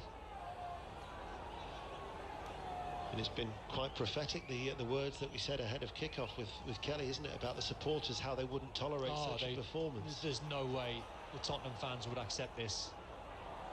It's been a poor performance this from Spurs. Even with the fact that they've made 9 changes. Harry Kane is pulling up his socks. You can still be competitive though, can't you, Deno? You know, even if you make that many changes, the midfield of Tottenham at the moment are static, and I feel for them because they don't want to run out of their shape. So they're standing still, which then allows Jorginho to get on the ball and just have all the time in the world. Yeah. So Jose needs to solve it. Needs to solve it not by looking at the bench probably. Maybe he's just tactically switching something. It's not like we're talking about a Premier League side against a team from the lower leagues and hanging on, trying to stay in the game. You know, with the exception of Tanganga, you know, this is the rest of them are internationals for Tottenham Hotspur. But there's been no cohesion from Tottenham Hotspur in this first half, whereas Chelsea have looked balanced, they've looked organised, and looked very, very sharp. 4 minutes to go to half-time. A very frustrating performance for anybody of a Tottenham Hotspur persuasion. It's a throw to Tottenham. Reguilon's going to take it on this near side, the left. To Lamela, looking to try and lay the ball off to Bergwijn. Bergwijn is forward. Fernandes just couldn't control the ball, and he slides in to try and win it back and succeeds. Helped out by Aurier. Back then, Tanganga. Alderweireld playing at the heart of the 3-man defence. Dyer on this near side, closed down by a combination of Hudson-Odoi and Giroud. Has to go long, switching play out towards the far side. It's an attack, or a header that is attacked rather by Chilwell, and out of play it goes for a throw. Gedson Fernandes has been Tottenham's best player by a country mile. I think he's trying to make things happen. He's been good when the ball's at his feet. He had that half chance, but for the tackle from Kurt Zouma, so he is trying things. 3 minutes to go to half-time. Tottenham trail by a goal to nil. BBC Radio 5 Live. Don Hutchison with us here in the commentary box. As on that far side, it's played back. Aurier coming forward, right wing back, right corner of the area. Does well, actually, finds Lamela. Lamela turning. Lamela dropping to one knee, looking for a foul again. Lee Mason was well positioned, and the break is on now for Chelsea. And it's Hudson-Odoi, and he's through the centre circle and over the halfway line. But the challenge was a very good one from Reguilon to win the ball back for Tottenham Hotspur. A little bit of desire, a little bit of bite there. As Ndombele rolls, Gedson Fernandes now. Aurier has stayed forward on the right. Gedson Fernandes to Lamela. This is a little bit better from Tottenham. Lamela, just when it thought that he might have had an opportunity, has let the ball go, and Chelsea will clear, and it's out of play by Chilwell. And I think there's going to be a foul already, Elliot, for that on Zouma. Free kick to Chelsea close to half-time. Yeah, the problem is, without sounding Captain Obvious, every time Lamela gets the ball, or Steven Bergwijn, there's no one inside the 18-yard box. There's no box threat for Spurs at the moment. Nobody to hold it up. Or even get in there and make a number up. You know, if the ball goes out wide, and maybe Serge Aurier gets it, or Reguilon, they can try and then look just to pick someone out, see a white shirt in the 18-yard box, it can whip some crosses in. At the moment, everything's being played in front of Kurt Zouma and Tomori. 90 seconds to go to half-time. How much room now would you say Jorginho's got on the ball? 20 yards? Yes. Easily. And it's not the first time that it's happened. I mean, you said before in commentary that when he gets the ball, I mean, now he's at walking pace, his arms are open wide, and he's able, with no pressure whatsoever to Jorginho. He has been completely dictating. I don't think he's broke sweat, Jorginho. He's been brilliant, don't get me wrong, sounds like a contradiction when they've not had the ball and he's chased it back, but in terms of getting on it under no pressure, it's just comfortable for a man of his quality. And here he is once again, everything at the minute, and then he drops back. Kovacic drops back into centre-half position. Yeah, and here he is. So he splits the two central defenders. Chilwell and Azpilicueta get forward. Azpilicueta on this near side. He's doing what we call in the game, Deno, lending the ball, Jorginho. So forward ball from Jorginho, and running almost with his back facing Hugo Lloris, trying to direct his header towards Mason Mount with Giroud, and just couldn't get enough on it. Sorry, Don. Yeah, no, it's what he's doing. We call lending the ball. So Jorginho's getting hold of the ball in the centre of the park under no pressure. So he plays a little 15-20 yard ball to Azpilicueta, knowing he's going to get it straight back. So the number of touches that he's getting is phenomenal. I'd like to try and find out actually at half-time as to how many touches he has had. because everything has gone through Jorginho. I would imagine the most. Yeah. 2 minutes of added on time, which we're now into. Of Tottenham Hotspur 0, Chelsea 1 on BBC Radio 5 Live. And here is Tomori for Chelsea. Azpilicueta. Timo Werner's goal is the difference, but Chelsea have been head and shoulders the better side. Werner the goal scorer now. Chilwell made the run on the inside on this occasion. Mason Mount now takes over just over 25 yards out. Jorginho in an advanced position, rolls it out to Chilwell. Chelsea lost it momentarily, have won it back. Chilwell on the far side, plays it back. Kovacic caught, free kick to Chelsea. Another late one from Aurier on Chilwell again. And Lee Mason, the referee, has gone across. That looks like a good relationship. Ben Chilwell and Timo Werner. Yeah. Doesn't it? And one that's only going to get stronger when you think it's his first start tonight. He made a substitute appearance for his debut against Barnes in the previous round. The free kick floated forward towards Giroud, headed away by Alderweireld. Lamela can't control the ball. Touch from Kovacic out to Chilwell. Nudges the ball forward to Werner. They could be very potent down that left-hand side with those two in particular. Now, all of a sudden, Lamela can break forward for Tottenham. Lamela, Kovacic was snapping at his heels, and the referee, Lee Mason, has given the free kick, and in fact might be reaching for the yellow card, and Kovacic is indeed shown the yellow card from Lee Mason. Yeah, it's a good foul from Kovacic, because Spurs were just breaking away, and Lamela just got the wrong side of him. He just snapped at his ankles, knowing he was going to give the foul away. Into 2 minutes of added on time. Timo Werner's goal after 19 minutes still gives Chelsea the advantage. This free kick going to be quite a high line from Chelsea in their royal blue shirts to protect the goalkeeper Mendy. Lamela's going to take the free kick midway through the Chelsea half. Quite a central position. There's no width really though from Tottenham at the minute. So it's quite a narrow back line from Chelsea. It's chipped forward, downward header from Azpilicueta, and eventually cleared, and there is the half-time whistle. A half that Chelsea have completely dominated and deservedly lead by 1-0. Timo Werner with his first goal for the club, a crisp finish into the bottom right-hand corner after 19 minutes.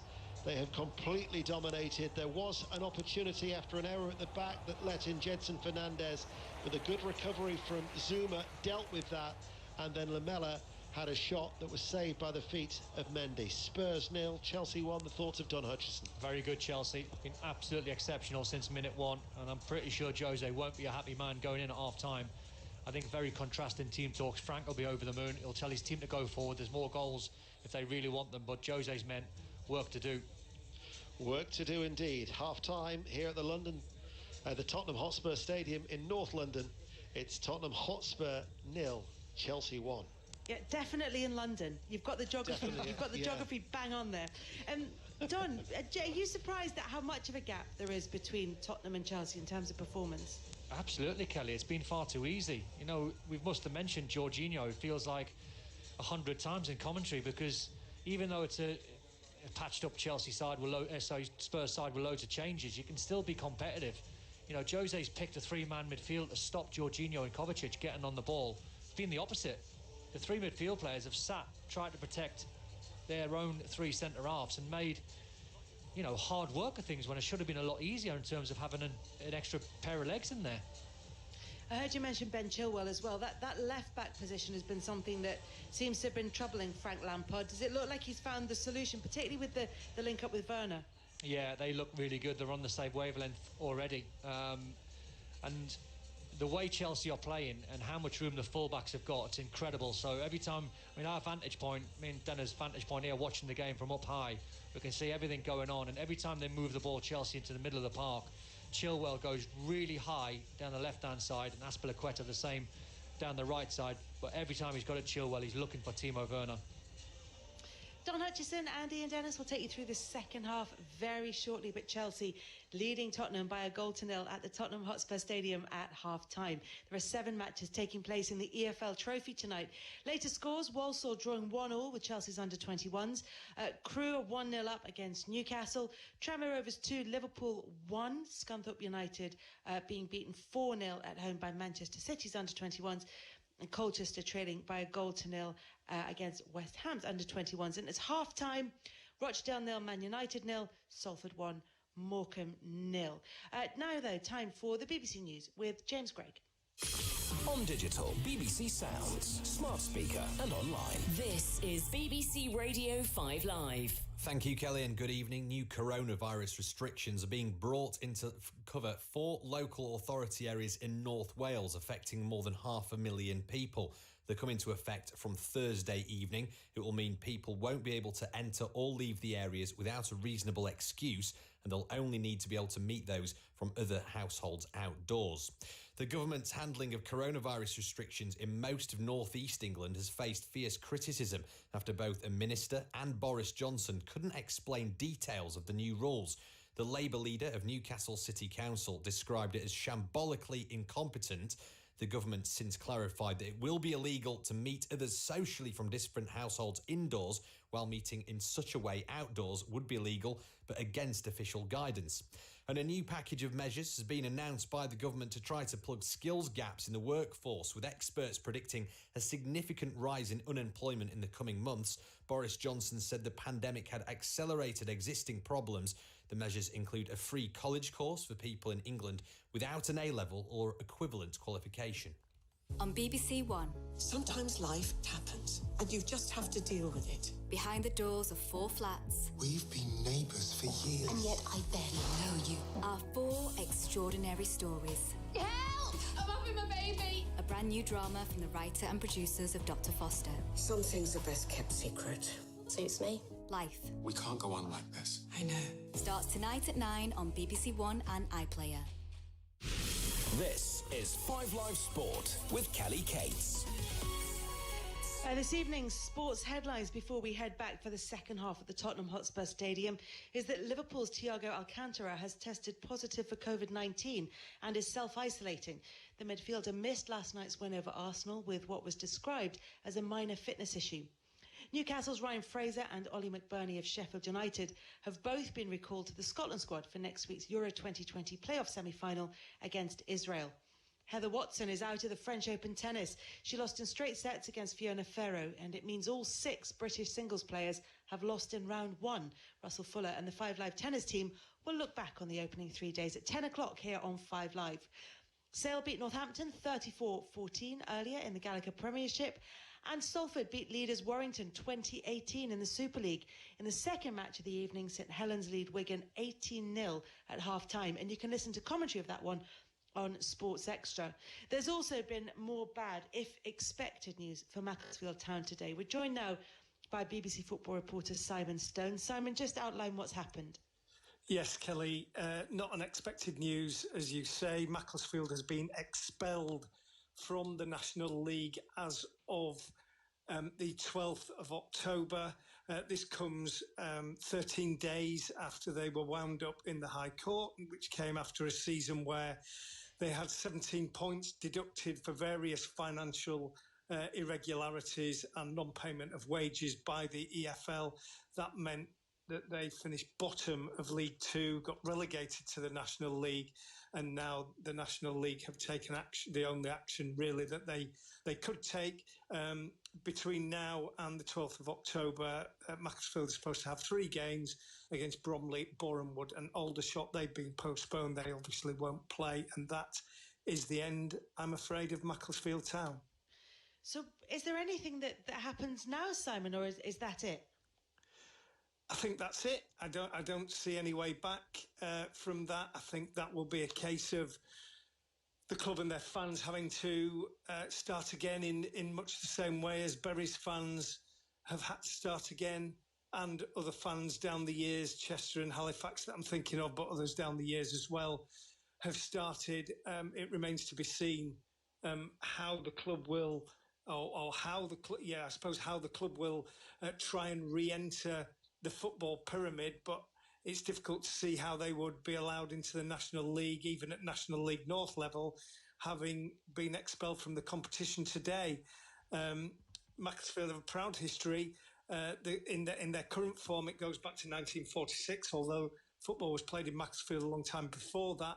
Mostly they were a non-league club. They were promoted to the Football League in place of Hereford in 1997, stayed there until 2012, came back in 2018. But since then, it's been a real tale of financial woe.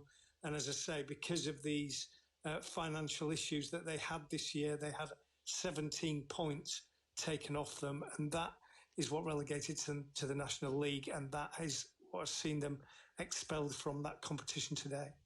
And we're joined by lifelong Macclesfield fan and BBC journalist Ellie Thomason. Good evening, Ellie. Just give me an idea of how this is for a fan this evening. Well, today's news wasn't really unexpected, to be honest. The whole thing has sort of been death by 1,000 cuts, and the 999th was dealt 2 weeks ago when the club was wound up, and then today just feels like the final nail in the coffin, really.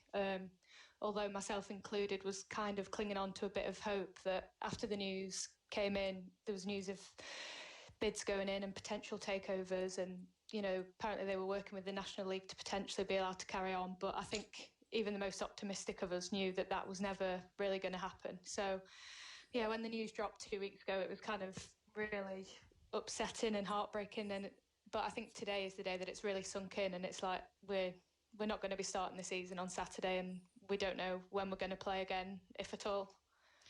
Ellie, we've got the Premier League back up and running, and all the controversial incidents that happen in that throughout the course of the weekend. In the meantime, something like this is happening to Macclesfield. There are concerns about other clubs in the EFL and further down the football pyramid. Do you feel like there is the right level of sympathy or empathy for fans in your position? No, not at all. I mean, all weekend we've heard people, you know, up in arms and in outrage about the handball rule, and I just think it would be nice if there was even half as much outrage as one of the country's oldest clubs with 140 years history just going down the drain, just like that, you know. Some people are upset because their club, they can't sign players for millions and millions of pounds, and yeah, they might not be where they want to be, but at least they're somewhere, at least they still exist. And it just feels like even when the news broke 2 weeks ago, there was a few crocodile tears and people were like, oh, that's sad, and then it's forgotten. There's no mention of it anywhere until today when this story comes out, and then that'll be it again now. It just feels like nobody really cares, and this was not COVID related by any means at all, but it feels like there's going to be probably other clubs that follow suit, and I hope it doesn't happen, and I hope that the football community can kind of get together a bit more and show some support for each other, because you know, this is like our life, and it's every weekend, our family, you know, home and away, Saturday, Tuesday, and now it's just gone, really. Ellie, tell me why they should care. Tell me what the club does and what the club meant. Well, unlike, you know, a lot of Premier League clubs, the people that go, everybody knows each other. It's a real community, you know. The players know each other, the staff know each other. Like, I started volunteering at the club when I was probably leaving primary school, going into high school, and I used to go in at weekends and paint the steps and paint the barriers in the away end and put concrete in for the goals, and then I helped out in the turnstile and the ticket office, and then I was the press officer briefly, and everyone knows each other, and it's a real sense of community. And I've seen loads of comments on Twitter today saying, oh, no one cares about tin pot clubs like this, and I think it's real football fans do understand, but people who just sit and watch their team on TV every week, I don't think they understand really that it's a life, our way of life for a lot of us.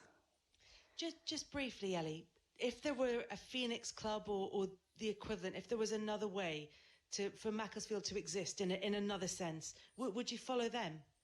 Oh yeah, absolutely. I mean, it won't be the same by any means. You know, it just feels like that club has kind of gone now, and we have to remember the good times and the bad times, and we've got those memories for a long time. But if a Phoenix club does come, obviously I will support them, because I've never supported any other team. I know a lot of people have kind of a Premier League team and their local team, but I've never had any interest in any other team than Macclesfield, and hopefully, I know there's a couple of bids going in now to the liquidators. Hopefully someone with the best interest of a football club for the town gets it, and hopefully we can start again and build our way back up, and in a few years we have a club to be proud of.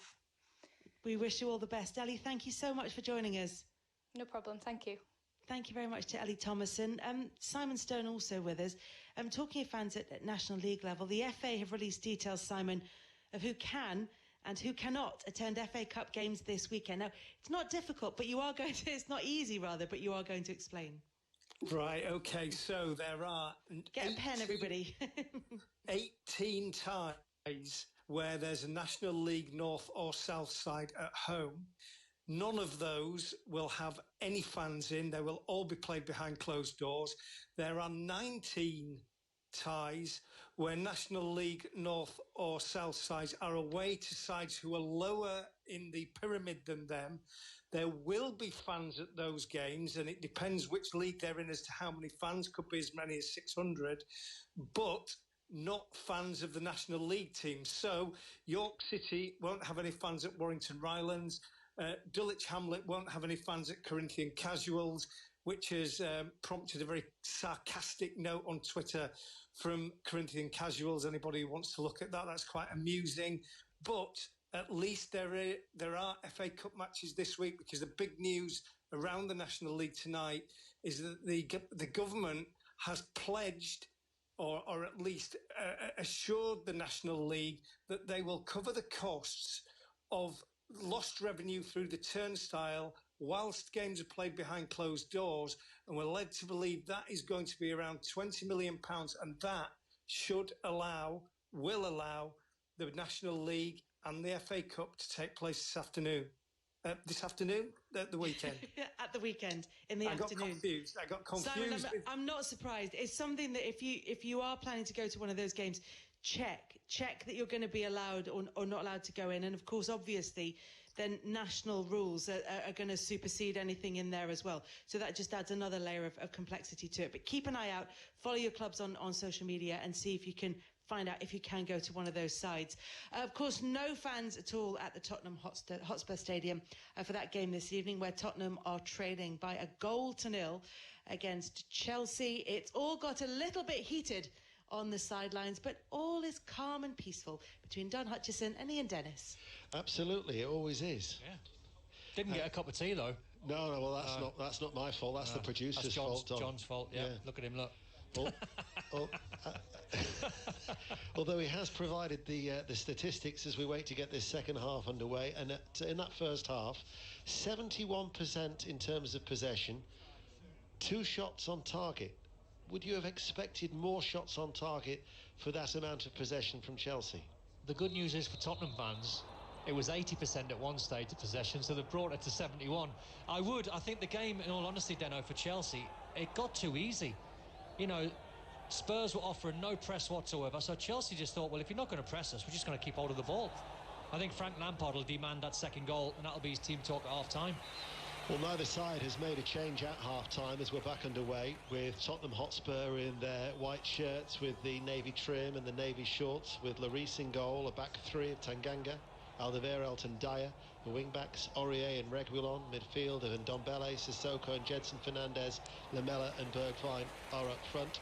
And as for Chelsea, in the all-royal blue, as we sit high up here in the main stand at this terrific new stadium, playing from right to left, Chelsea in all-royal blue, Edouard Mendy making his debut in goal, back four of Azpilicueta, Tomori, Zuma and Chilwell, Jorginho and Kovacic in the centre of midfield, with Mason Mount, Werner and Hudson-Odoi behind Olivier Giroud in a 4-2-3-1 formation. And as promised, those statistics for Jorginho, 73 touches in the first half with a 94% passing accuracy. Wow, doesn't surprise me. Doesn't surprise me. Tomori's just had a shaky little touch at the back there for Chelsea.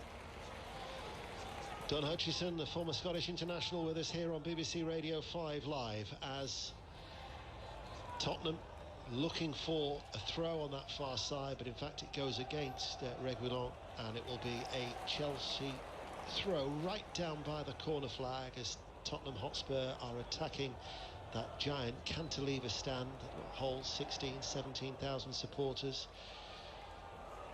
Was here for the opening game when they against Crystal Palace. It was some sight to behold and some noise too. If only they had the Tottenham Hotspur supporters here cheering them on tonight, I'm sure they'd be saying that this wouldn't be a performance good enough. However, the good thing is that they're still in the tie, trailing only by 1-0. I'm not sure they'll be cheering them on. No. It's been a hard watch for Tottenham fans, this. Bergwijn. And Dembele, Jedson Fernandez, will come under pressure from Kovacic. Back then to Alderweireld, quickly out from underneath his feet. Dyer forward. Dano, that's been the main difference, hasn't it? Look the way Chelsea are ratting around in midfield trying to win the ball back. Well, Tottenham with the referee playing the advantage. Bergwijn spreads it out, now out towards Aurier. Sissoko going on ahead of him. Here is Sissoko, slides into the challenge, but as a result of that, the ball coming into the 6-yard box, or the edge of the 6-yard box, had no sort of like power, and it was easily dealt with. It was unable to reach Lamela. But yeah, the Spurs midfield haven't been able to hold on to the ball. There's been no bite in there. Has there no presence? Better signs early on. Reguilon and Serge Aurier are starting higher up the pitch for Tottenham, just to try and pin Chelsea's fullbacks back. Well, Chilwell did get forward a lot as he just kicks the ball away. Tottenham looking to try and make a positive start to this second half as they trail by 1-0 this League Cup tie on BBC Radio 5 Live. We are on the red button, 5 Live final score, BBC Sounds as well as Radio 5. As it's cut out by Zuma under pressure from Lamela, about 6 yards up from the corner flag, and it is going to be Aurier who's going to take it. Aurier, Tottenham playing from left to right. Bergwijn, bouncing ball, struggles to control it, manages to roll away though from Jorginho. Bergwijn then with a shot, always on the rise off his right foot, and it's high into that end, and it's out for a goal kick. Good play that from Steven Bergwijn, just rolled Jorginho in the middle of the park. He was far too strong from him. He went for the difficult shot actually on his right foot. He was trying to slice right across it. Maybe he could have went with his left. But I think it's clear to see. I think Jose's got into his team at half-time. Been a better response from them early on in the second half. 4 minutes into the second half, and the Northerner who's in London finally reaches for his coat. Jacket's gone on. Yeah. It's not done up yet though. No. Just starting to feel the chill for what has been a glorious day here in the capital. Just for Lady Kelly's benefit, we are here in the capital. I think it's only a matter of time though before John brings us a cup of tea. Well, you'd think so. Chance. Aurier cuts it back. Reguilon arriving. Oh, and it's been touched onto the post by Mendy. Mendy dropping to his knees, pushed it out towards his right-hand side, and then it ricocheted off the post and it's gone behind for a corner kick, and that was a chance. And to be fair to Tottenham Hotspur, they've started this second half very, very well. Completely exposed there, Chelsea. Good play from Eric Lamela in the build-up. Reguilon hit the target, but a good save that from Mendy. Strong hand. I actually thought it struck the post. Looking at it again, it didn't. It's deviated away off the bottom of his wrists, and it's gone away at a funny angle.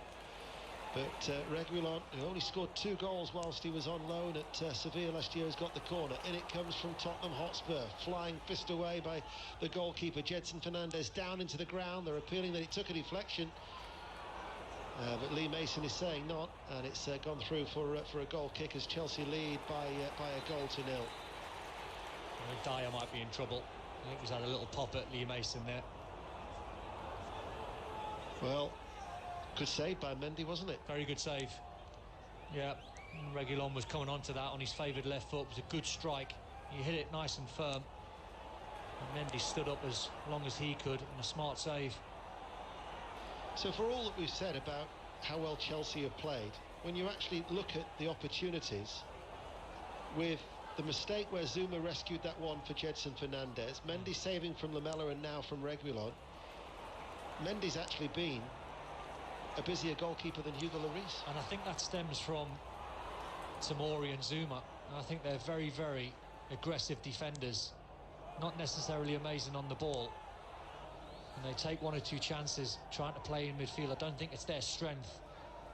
And every time the ball goes up to Lamela, Zuma's fantastic in the air, same as Tomori, but anything down the sides of them and anything into Bergwijn's feet and Lamela's feet, I think they can get a little bit of joy against the Chelsea pair.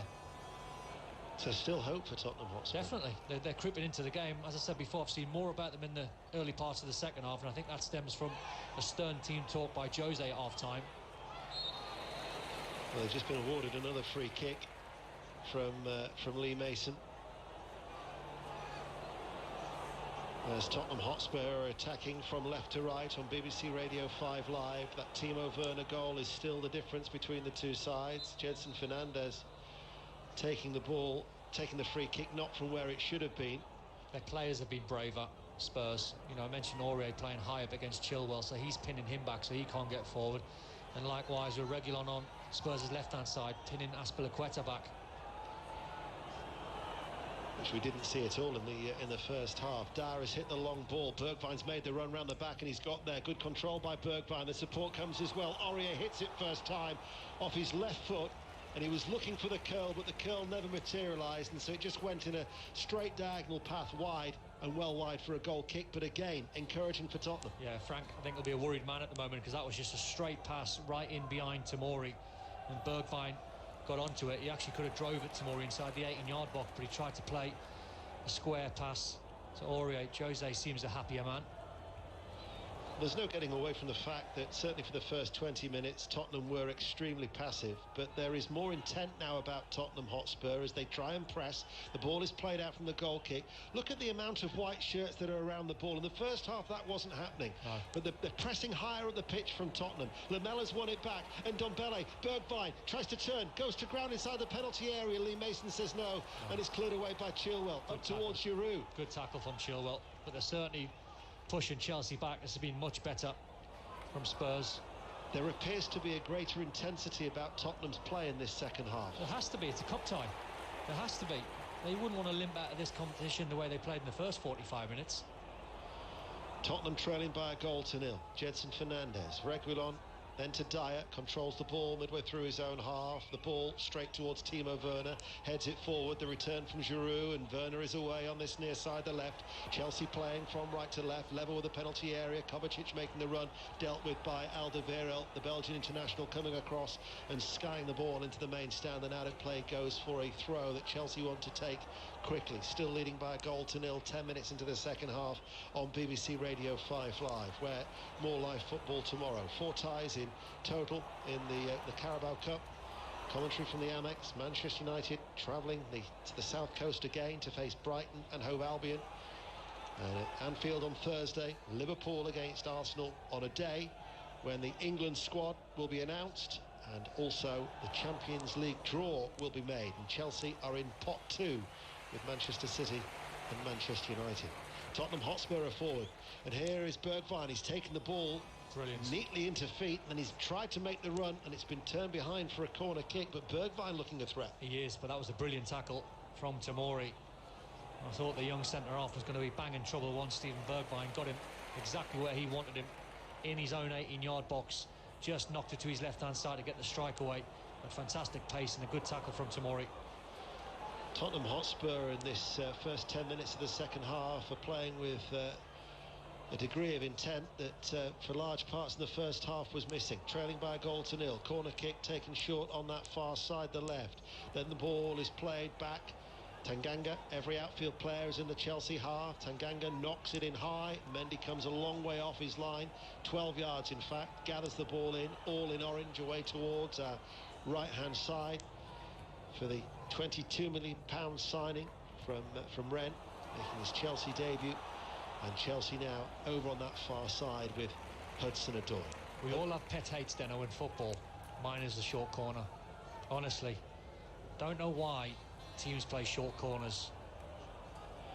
Especially when everybody's ventured forward from the back. I understand why they're trying to do it, but I can't imagine the percentage of goals scored from short corners outweighs when you put corners inside the 18-yard box when your centre-halves have come up.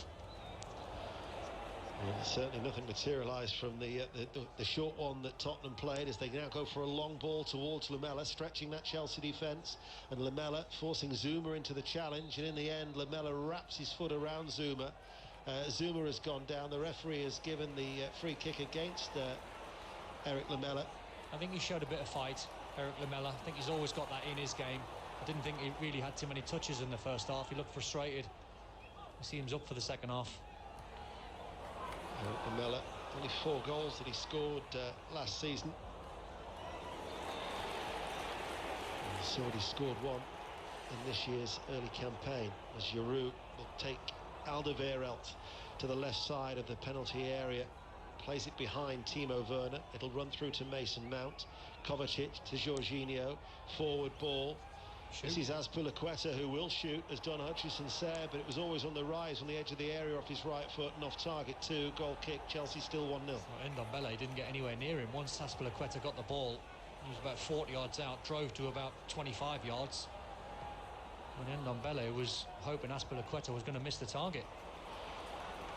Tottenham Hotspur from the goal kick have played out from the back. They've played it forward, and Bergwijn turns inside to Lamela. Lamela will get a lucky ricochet, gets a second opportunity, central position, feeds it out then to Sissoko. Aurier is forward on this right hand side. Tottenham are certainly getting men forward that they at times lacked in the first half. Here is Ndombele trying to get away from Giroud, who's been forced to track back with him.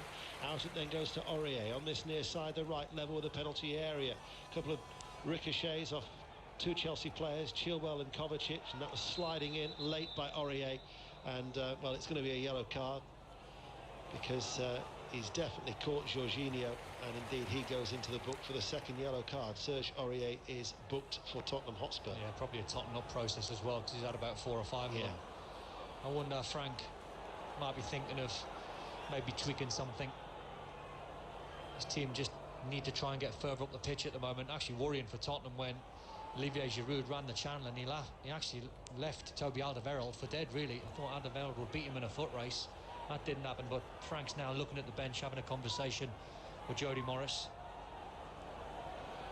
For long periods in that first half, Chelsea were in the comfort zone, but as again the high press, and Jedson Fernandez is adjudged to have penalised there on the challenge from Kovacic. He won the ball quite high up. That was in the first half, an area where they were quite happy to allow Chelsea to have the ball. Yeah, I can't imagine that was the game plan though from Jose down. I can't imagine Jose would say to his players, just leave Jorginho on the ball, don't put any pressure on. Certainly that's been the message at half time. They've been excellent, Tottenham. There has been a noticeable shift though, hasn't Definitely, 100%. Hudson-Odoi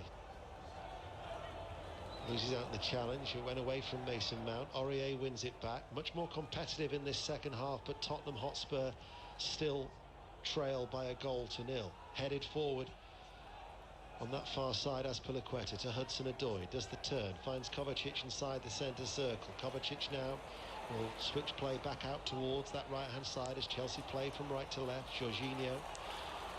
Azpilicueta back to Jorginho. Not in between the two central defenders, he's actually to the right of Tomori. But again, Chilwell is forward, sliding across was Tanganga. Now with Mason Mount, comes under pressure. Clearly pulled back. In fact, that was a real tug. It was like he was in a tug of war, and Mason Mount was the rope. I'm not even sure how to describe that. It was tug of war, it was a rugby tackle, it was everything from Tanganga. It's just about the first time Chelsea have got Hudson-Odoi into the game in the second half. One of his few touches. He was really dragged, was Mason Mount on that occasion by Tanganga, who's shown the yellow card. There is going to be a change, and Højbjerg is going to be coming on for Tottenham Hotspur down below, bearing in mind that they toyed with making that change in the first half. It never materialised. Davison Sanchez, Dyer was able to recover from that knock that he'd picked up, but from this free kick now, with an hour played here at the Tottenham Hotspur Stadium, Chilwell will take it, left-footed into the penalty area, and the flag. No, the referee's blown his whistle. Half a chance that was. Good ball in from Chilwell. I think it might be Ndombele, I think, for Højbjerg. So Højbjerg waits to come on. He's done well since he's arrived from Tottenham, the Danish international from Southampton here for Tottenham. That was a challenge on Bergwijn, who was looking for a free kick, not given in that challenge with Tomori. Punted downfield by Chelsea. Timo Werner ducks under it, loses out then to Tanganga, who knocks it long downfield, kept in play well by Aurier, who over the halfway line lifts it back inside, but it goes astray. And there was Jorginho. Now with Chilwell, plays it forward. Werner lets it run through. Mason Mount keeps the ball in play, then goes to ground holding his face. I'm not too sure that Jedson Fernandez actually caught him in the face. Jose's fuming. He tried to nip inside Mason Mount, and if there was any sort of contact, it was accidental. Sometimes you can just get a little finger in the eye. It's not like Mason Mount to stay down. But as you say, it would have been accidental because Jedson Fernandez, well, he did have an outstretched arm, and it did catch him in the face, but there was no momentum to strike him in the face, as it is a harsh change. Jedson who's come off. It's a harsh change, unless Jose thinks he's seen enough in Jedson Fernandez to maybe start in the next game or the Man United game, because I think he's been their best player in midfield. Well, that next game will come around very, very quickly. The Europa League playoff at home to Maccabi Haifa on Thursday night. Before then, Tottenham go to Manchester United away on Sunday afternoon. A game you can hear on BBC Radio 5 Live. One of 5 Premier League commentaries over the weekend. Chelsea here in this League Cup tie, still lead by a goal to nil. But Tottenham asking a lot more questions of Chelsea in this second half. Prodded away by Zuma. Picked up, though, now in the midfield by Ndombele. And he spreads out to Reguilon. Nice touch off the chest. Controls it then. Kills it dead. Infield. Bergwijn to Sissoko. Gets it out from underneath him. But as that first touch off his right foot, it's just shown too much towards Tomori, who sweeps it away. But there is a greater purpose about Tottenham Hotspur. And you can even see it in Jose. You know, the ball went out for a throw-in, and he wants the ball back as quick as possible because he recognises his team have done well in the second half. They're putting Chelsea under pressure. Which then makes the first half performance look bizarre. Baffling. Yeah, because as I said, wouldn't be Jose's team talk, and it wouldn't be his method to sit off Chelsea. Unless that was the players on the pitch just trying to figure out 1 or 2 problems themselves and didn't. Emerson, I think, is going to be coming on very, very soon for Chelsea, who still lead by a goal to nil on BBC Radio 5 Live, and we're in the 64th minute. Bergwijn drops to his knees. He's told to get up by the referee, Lee Mason. As Pulaqueta to Hudson-Odoi on that far side. Dyer comes across and puts it out of play for a throw.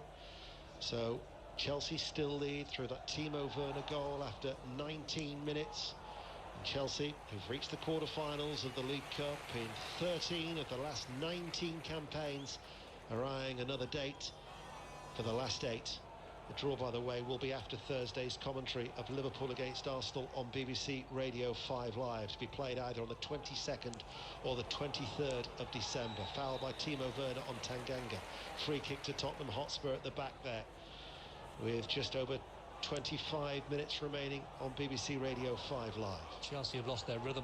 Hudson-Odoi's hardly saw the ball in the second half, nor Timo Werner. Here is Bergwijn.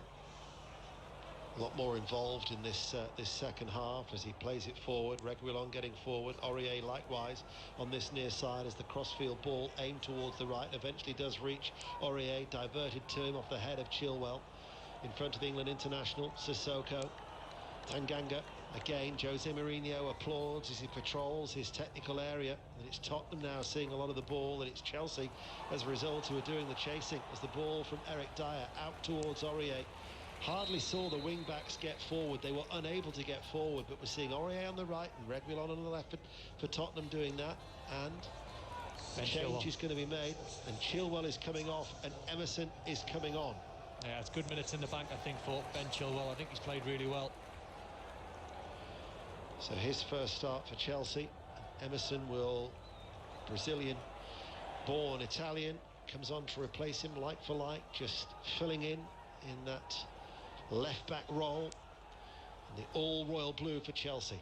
Sissoko tries to turn Emerson, and it runs away off the shins, and then Sissoko slips as it goes out of play for a throw. Slipped right at the feet there of the assistant referee. I think the next change maybe that Frank Lampard might be thinking about is Olivier Giroud for Tammy Abraham, just to try and get Chelsea further up the pitch. Here is Aurier, crouching, bringing it down off the chest. Nicely works in a triangular passing pattern. Lamela scoops it into the penalty area, and it's skewed off the foot there of Zuma, and out for another throw, and it remains strong pressure from Tottenham Hotspur. Another throw on the right-hand side as they look for an equaliser. Remember, there will be no extra time. Would go straight to penalties. That was, of course, the penalties where Derby County, managed by Frank Lampard, knocked out Manchester United, managed by Jose Mourinho, in September of 2018. As Tottenham Hotspur with Dyer carrying the ball forward, doing well. Diagonal ball, Bergwijn stretching in the penalty area and cleared away and clattered clear by Zuma. Fraction away there, Tottenham from getting in. Good from Eric Dyer, driving from the back into midfield. He played a nice little ball into Bergwijn, just couldn't take it in his stride. Tottenham fans will need no reminding that in 2019, when they played in the semi-finals, it was Chelsea who progressed after a penalty shootout, but it's Tottenham looking for that equaliser to maybe make sure it could be a reality here, as twisting and turning over on that far side from Ndombele, helped out now by Reguilon, and it runs out of play for a throw. Not many white shirts to aim for, though, for Sergio Reguilon. Signed from Real Madrid after that successful loan at Sevilla last year. From the throw, edge of the air it falls, and the shot from Aurier charged down and goes behind for a corner kick, and Tottenham maintaining the pressure. They are. Chelsea just about at this time hanging on. So after this corner kick, we'll get an update from the Rugby League that's currently on Sports Extra. Wigan against St Helens, but Spurs looking for the equaliser, attacking from left to right. Lamella's going to take it. It's a crowded penalty area. Chelsea have everybody back. Lamella goes towards the far post. Goalkeeper's lost it, headed away. Højbjerg can get a little touch. Reguilon is there. Højbjerg drifts out towards the left-hand side of the penalty area. Still has the ball at his feet, pokes it forward, scooped in and caught by the goalkeeper. So Dave Wood's watching Wigan St Helens. 17 minutes left to play. Wigan nil, St Helens 32 tries in the second half from Morgan Knowles and James Bentley. Saints easy winners, but this Wigan young team has put up a decent fight. It's St Helens who lead 30 points to 0. Well, Dave said earlier that St Helens were in the comfort zone, and we said that Chelsea were, but that certainly isn't the case in this second half, is it, Don? As Kante is going to be coming on, and Harry Kane as well, so there is activity down below. Harry Kane getting his final instructions from Jose Mourinho. He's looking to try and get this equaliser. And Frank Lampard equally going to be making a change too, as they protect this slender lead. Emerson. Just a little game of poker between the two managers, isn't it? Frank Lampard's went for Kante to try and stiffen up that midfield, and Jose's gone for Harry Kane. Chelsea, who played with a real fluency in the first half, but haven't been able to replicate it in the second. For that, we should give credit to Tottenham, as Harry Kane is coming on, and Tanganga is the player who's going to go off. So that means it's going to be a change of formation for Tottenham Hotspur, and then it is Kovacic who's coming off, and N'Golo Kante who's going to come on for the Croatian international. Yeah, both players, Kovacic and Tanganga, on yellow cards. I think obviously N'Golo Kante being brought into that midfield, an extra pair of legs, and just to stiffen it up and try and get around the place and get Chelsea on the ball a little bit more, but Kovacic has done well. So Tottenham now revert to a flat back four with Dyer and Alderweireld as the two central defenders, Reguilon and Aurier as the full-backs, with Tanganga being replaced by Harry Kane. Harry Kane, who's already scored 3 goals this season. Kante for Chelsea, forward ball out towards that far side, the right, finds Mason Mount. Timo Werner on the right hand side stands still. The diagonal ball looking for Mount, cut out. Reguilon goes away from Timo Werner. Did a good bit of football there, played it short. Højbjerg, Sissoko now across to Aurier. He'll still get forward, urged on there by the Tottenham bench. Aurier stopped, back inside to Sissoko, and he comes on the away from N'Golo Kante, plays it forward. Lamella out towards Aurier, good move, the cross is a good one towards the far post, and Reguilon arriving, diving down low, heads it off target, but again it was much better from Tottenham. So much better.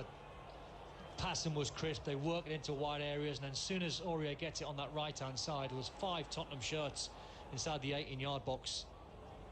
Interesting that Frank's just switched Timo Werner to Chelsea's right side and Hudson-Odoi to his left, maybe to try and manage the youngster, get him in the game. But they haven't had anywhere near the same level of joy in this second half, Chelsea, have they? No, that's been a credit to Tottenham. And the possession is actually shading it with Tottenham, which has been a real shift, such as there again reflects the way that they have played in this second period as they look in search for an equaliser, but 18 minutes of normal time remain. Timo Werner now finds space on the right hand side, and he's up against Eric Dyer. He looks to go on the outside of Eric Dyer, but Eric Dyer stands tall to the challenge and manages to block the cross, and it goes behind for a corner kick. Don Hutchison. Great from Jorginho in the middle of the park. He didn't panic under pressure, played a nice little ball into N'Golo Kante, and then Timo Werner, I thought he was going to run Eric Dyer, and Dyer done well to put the block on for a Chelsea corner.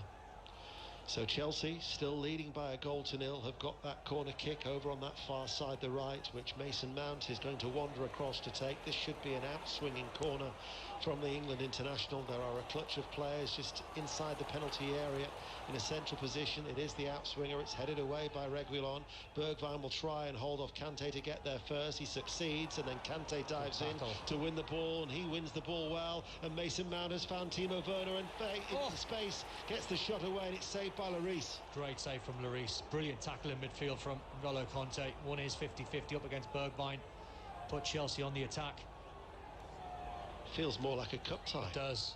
It does. I think Spurs have been very good in the second half, so much better. But Chelsea are still a threat every time they go forward. He just found that little bit of space, didn't he, before getting the shot away, Timo Werner, but he was unable to double his tally. And subsequently Chelsea's lead as well. Still 1-0. Forward ball towards Giroud. Aurier running back. It'll run off the head of Aurier, but his acceleration will keep the ball in play. Just over 16 minutes of normal time remain. Forward, cut out though by Kante for Chelsea. Down the line it goes. Hudson-Odoi on the left. This near side as Chelsea play from right to left. Emerson's continued his run, feeds it to Mount. Mount to Werner. They're looking for the flag. The flag will stay down. Timo Werner pulls it back to Giroud, and it comes off the back of Alderweireld, strikes the back and then goes out of play for a corner kick. Absolutely sensational football there from Chelsea. First time passing just completely cut Spurs wide open. They were appealing that Timo Werner was offside, but of course the flags will stay. The flag will always stay down. They're told to delay it this season, and it will be a corner kick, which Mason Mount is going to take. So this on the corner kick on this near side, the left, as Chelsea play from right to left, will be an in-swinger. They're putting pressure on Lloris. Giroud in there. Tomori behind him. Zuma 2. In comes the corner. It's Tomori who heads it back in, and it's caught by Lloris at his near post. Bergwijn's the only outlet. Cut out though by Kante. He'll provide that insurance, if you like, just to try and protect that back four on the counter-attack. As Tottenham Hotspur go in search of the ball, Chelsea go all the way back to Mendy. He's had to make a couple of important saves during this game for Chelsea on his debut. Aurier, Højbjerg, much more urgency about Tottenham in this second half. Højbjerg to Lamela, back to Alderweireld, and 15 minutes remain. The game's flown by, Dom. It does, and it feels as though the period that we're seeing now, the tempo from both sides has just gone up a yard, I think. He might have talked about sacrificing it in terms of his team selection, and Jose Mourinho did indeed make 9 changes, but he's not given up because he's already brought on Harry Kane, and now he's bringing on Lucas Moura, and it'll be Bergwijn who's going to be coming off for Tottenham Hotspur, and likewise Chelsea are going to be making a change, and I think this might well be the change that Don Hutchison talks about earlier on, for Olivier Giroud coming off and Tammy Abraham coming on. It makes sense, Dano, because you know when you want to play balls into Giroud's feet, he's a brilliant link man, but just as the game goes on and Tottenham squeeze a little bit higher on the halfway line, he hasn't really got the pace to get in behind, so when Chelsea are under pressure, they'll be hitting that channel ball for Abraham to chase. And Eric Dyer has just run down the touchline, run straight down the tunnel, hasn't he? He's run straight past Jose. Jose looks perplexed. So 2, 4, 6. They're down at the minute to 10 men through Eric Dyer. Here is Hudson-Odoi. Hudson-Odoi into the penalty area, right-footed. That was a chance, but he's put it over the crossbar, off-target, goal kick. Should score. Jose's fuming. Jose's gone down the tunnel. Well, Alderweireld has just looked across to the bench with his arms out going, what's going on? I'm not too sure why Eric Dyer sprinted. Jose Mourinho has gone after him, and Jose Mourinho is looking. He's gone into the dressing room, Jose. We've seen it on our monitor. He's absolutely fuming. What prompted Dyer to run so quickly down the tunnel? I mean, there could be a number of reasons. I've seen players go off, you know, for contact lens or a toilet break, but he just ran straight off the pitch, ran past Jose. Jose never had a clue what was going on, and Jose's followed him into the dressing room. And it almost looked at, well, they nearly took a full advantage of the area that had been vacated by Dyer, and that's why Alderweireld was so furious. Forward ball.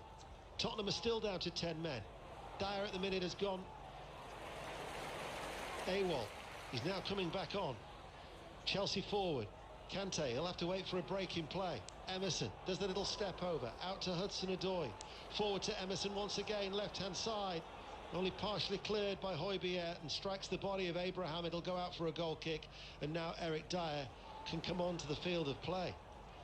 Well, that was a very strange episode all round. I can only think toilet break must have been from Eric Dyer because he sprinted off the pitch. Well, he's back on now, and Tottenham have managed to get through that little episode without further damage, although had Hudson-Odoi's shot found its range, then it could have been a costly departure. Well, he should have scored, Hudson-Odoi. Once he drove at the back line, got himself on his right foot. Cannot believe he blazed it over the bar. Still 1-0 to Chelsea. Just over 10 minutes remain of normal time here at the Tottenham Hotspur Stadium. Headed forward by Alderweireld to Aurier. Aurier holds off Hudson-Odoi. Forward ball that Sissoko is going to chase, but Zuma will see it back to Mendy. Sissoko will run towards the goalkeeper, clears it away right-footed. Højbjerg heads it forward. Lamela challenges Kante. Alderweireld now, controlled by Aurier, nicks it then into the path of Lamela. Lamela holds off Kante, up against Emerson, drops to his knees. The referee again says no free kick. Lamela battling for it despite being on one knee. Might have a touch of cramp. Chelsea in. Chelsea are in now with Mason Mount. Werner's awaiting, and Mason Mount can't find him. Stopped by Eric Dyer. Completely the wrong technique there from Mason Mount, who was trying to find Timo Werner, but he should have drove into the Tottenham 18-yard box. Mason Mount wins it back for Chelsea. Good cup tie now here, with Chelsea still leading by 1-0. The pace is slowed down. Emerson to Kante. Forward ball. Mason Mount leaves it for Hudson-Odoi.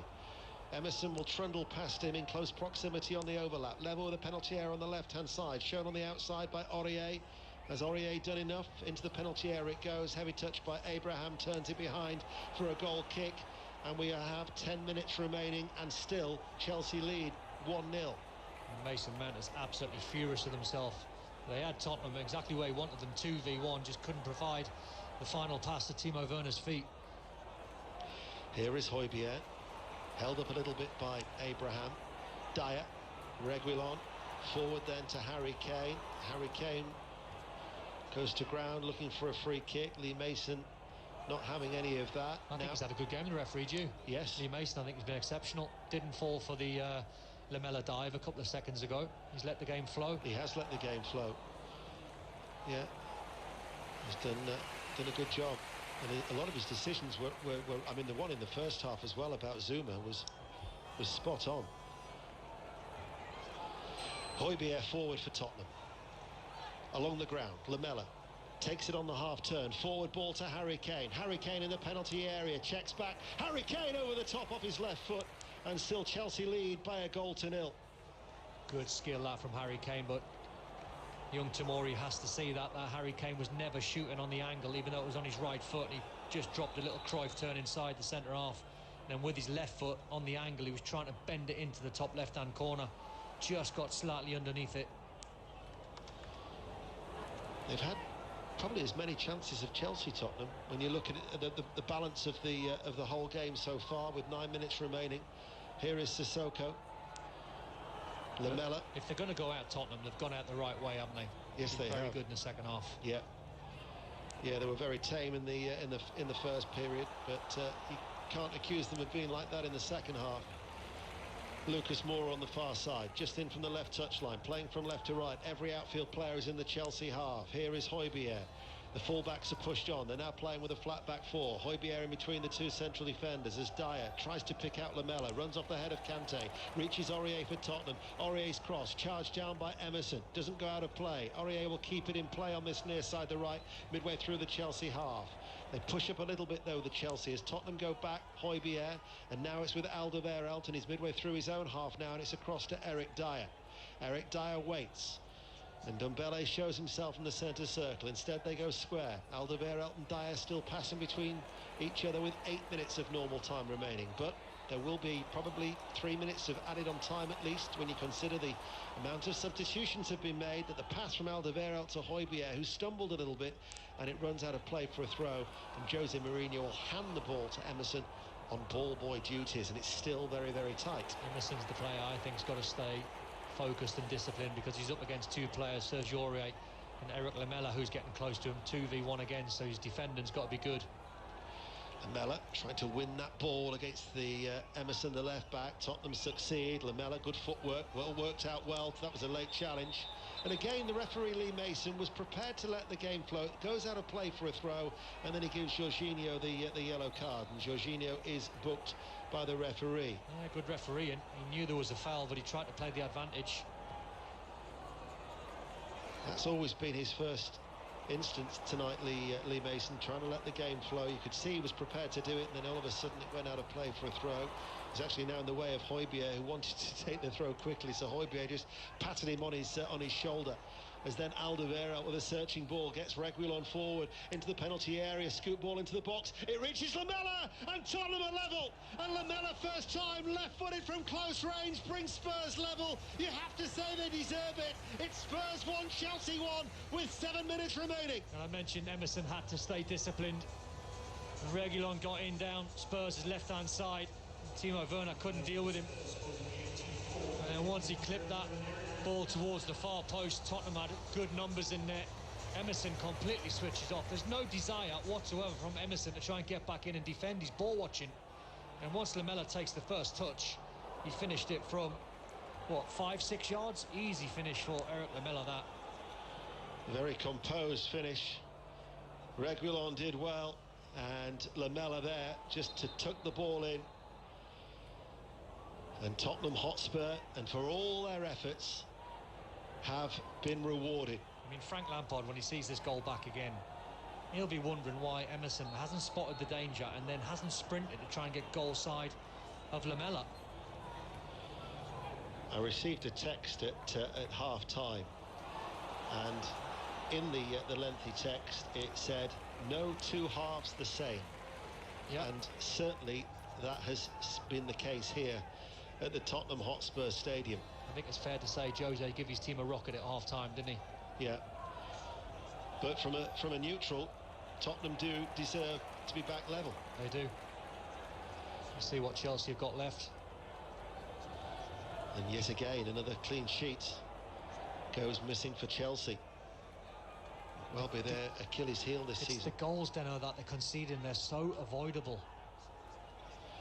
Here is Emerson. He was at fault for the goal. Hudson-Odoi on the left-hand side. 5 minutes of normal time remaining. Remember, there is no extra time. We could well be having a penalty shootout. Talked before about how penalties settled that semi-final in 2019, which Chelsea it was who went through to reach that final. An opportunity for Tottenham Hotspur to maybe reach their 25th League Cup quarter-final. Only Arsenal have reached more in this competition. 1-1. 4 minutes of normal time remaining. I think back to the chance from Hudson-Odoi. That and the Mason Mount one. And the Mason Mount one. He had 2v1 and he tried to play a cute little pass to Timo Werner. Yeah. When he could have took, I think it was Alderweireld on. But Spurs are worth their 1-1, definitely. Yes, they are. Chelsea have been unable to replicate the first half performance where they controlled matters, but that is down to Tottenham, who have seized the initiative with a much more positive display in this second period. Who knows? They might well look to try and fashion a late winner with 4 minutes remaining as Lucas collects the ball into now to Harry Kane. Faced up with Zuma, turns, lays it off, helped out now by Ndombele to Lamela, tried the left-footed curler. Chelsea have only partially cleared it. Now it's with Sissoko, central position, 6 yards forward of the centre circle. It's incredible, Deno, isn't it, the dynamics of football? All of a sudden, Spurs look stronger. Yeah. It seems about they've got more about them in their legs than the Chelsea players. Chelsea look tired. Dyer coming forward, and he passes the ball to Reguilon. The cut back from the left-hand side. Jorginho gets a touch, doesn't clear it. He'll have a second chance to do so now off the chest and does succeed, but it's picked up by the other number 5, Højbjerg, inside the centre circle, and Tottenham go back, and it's Tottenham who are now looking the more confident of the two sides with 3 minutes remaining at 1-1. Aurier waits. Aurier's got options ahead of him. Lamela holds the ball up. Lamela's tried to do well. He's tried to stay on his feet. Tottenham now with Ndombele forward.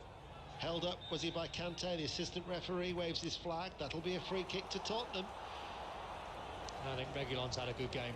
I think he struggled in the first half, but he wasn't the only one. Second half, he's been very good.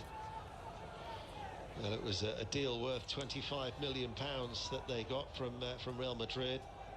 There is a buyback clause in there with an increased fee if Real Madrid wanted to act within 2 years. When you think how well he did last year for Sevilla, 3 goals in his 38 appearances. He helped them win the Europa League 2.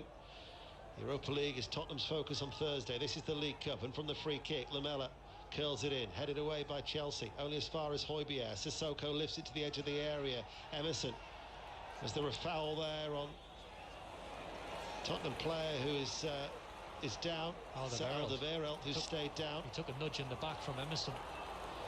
Tottenham out to Aurier. Aurier sweeps over the cross. Lucas just couldn't control it and take it in his stride as it went away off his foot. Chelsea clear once more, only as far as Dyer on that far side, and we're inside the last 2 minutes of normal time. It's 1-1 on BBC Radio 5 Live, and unless something dramatic happens, we're heading for a penalty shootout here at the Tottenham Hotspur Stadium. I haven't got that in my head. That's twice tonight. You've not got it, have you? It's twice. I've been here enough times. One of my favourite grounds in Europe. Stop digging. Yeah. Out for a goal kick it goes.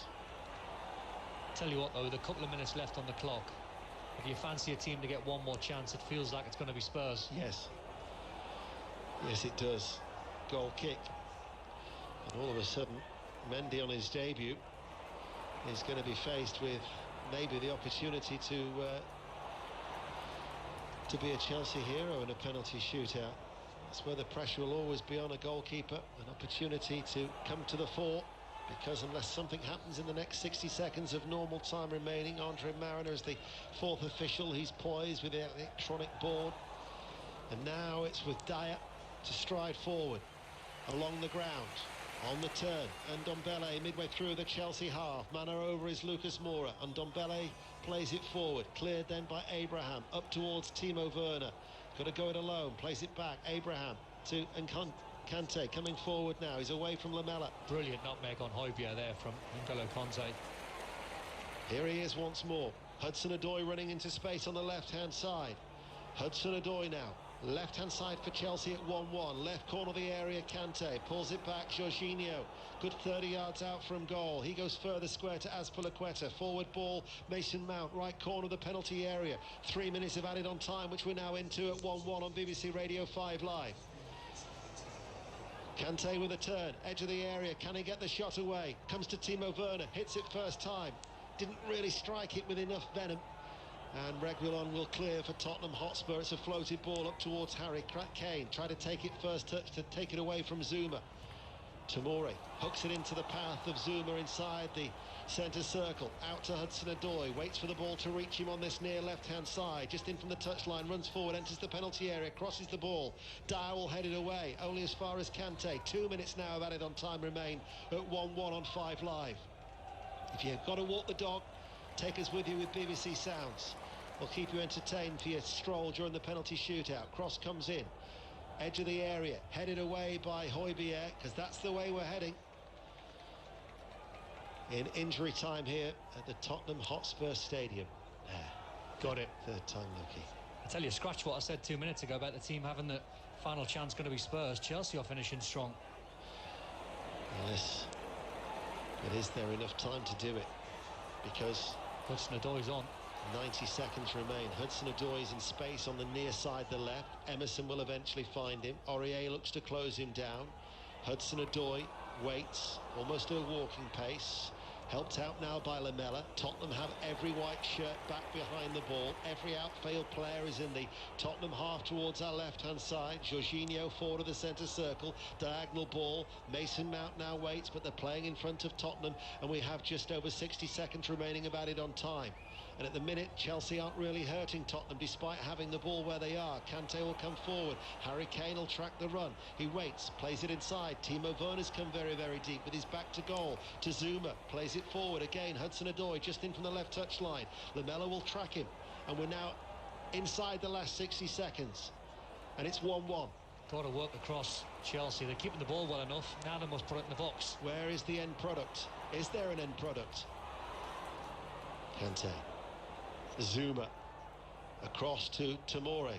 They are being very, very patient. You wouldn't know that the referee is probably looking at his watch and thinking, I've only got about another 40 seconds remaining. The way that they're working it from side to side, looking for that one opportunity, that one space, that one chink in Tottenham's armour to try and find a way through. Because at the minute they keep playing in front of Tottenham, and Tottenham have got everybody back behind the ball, and by my watch we only have about 20 seconds remaining.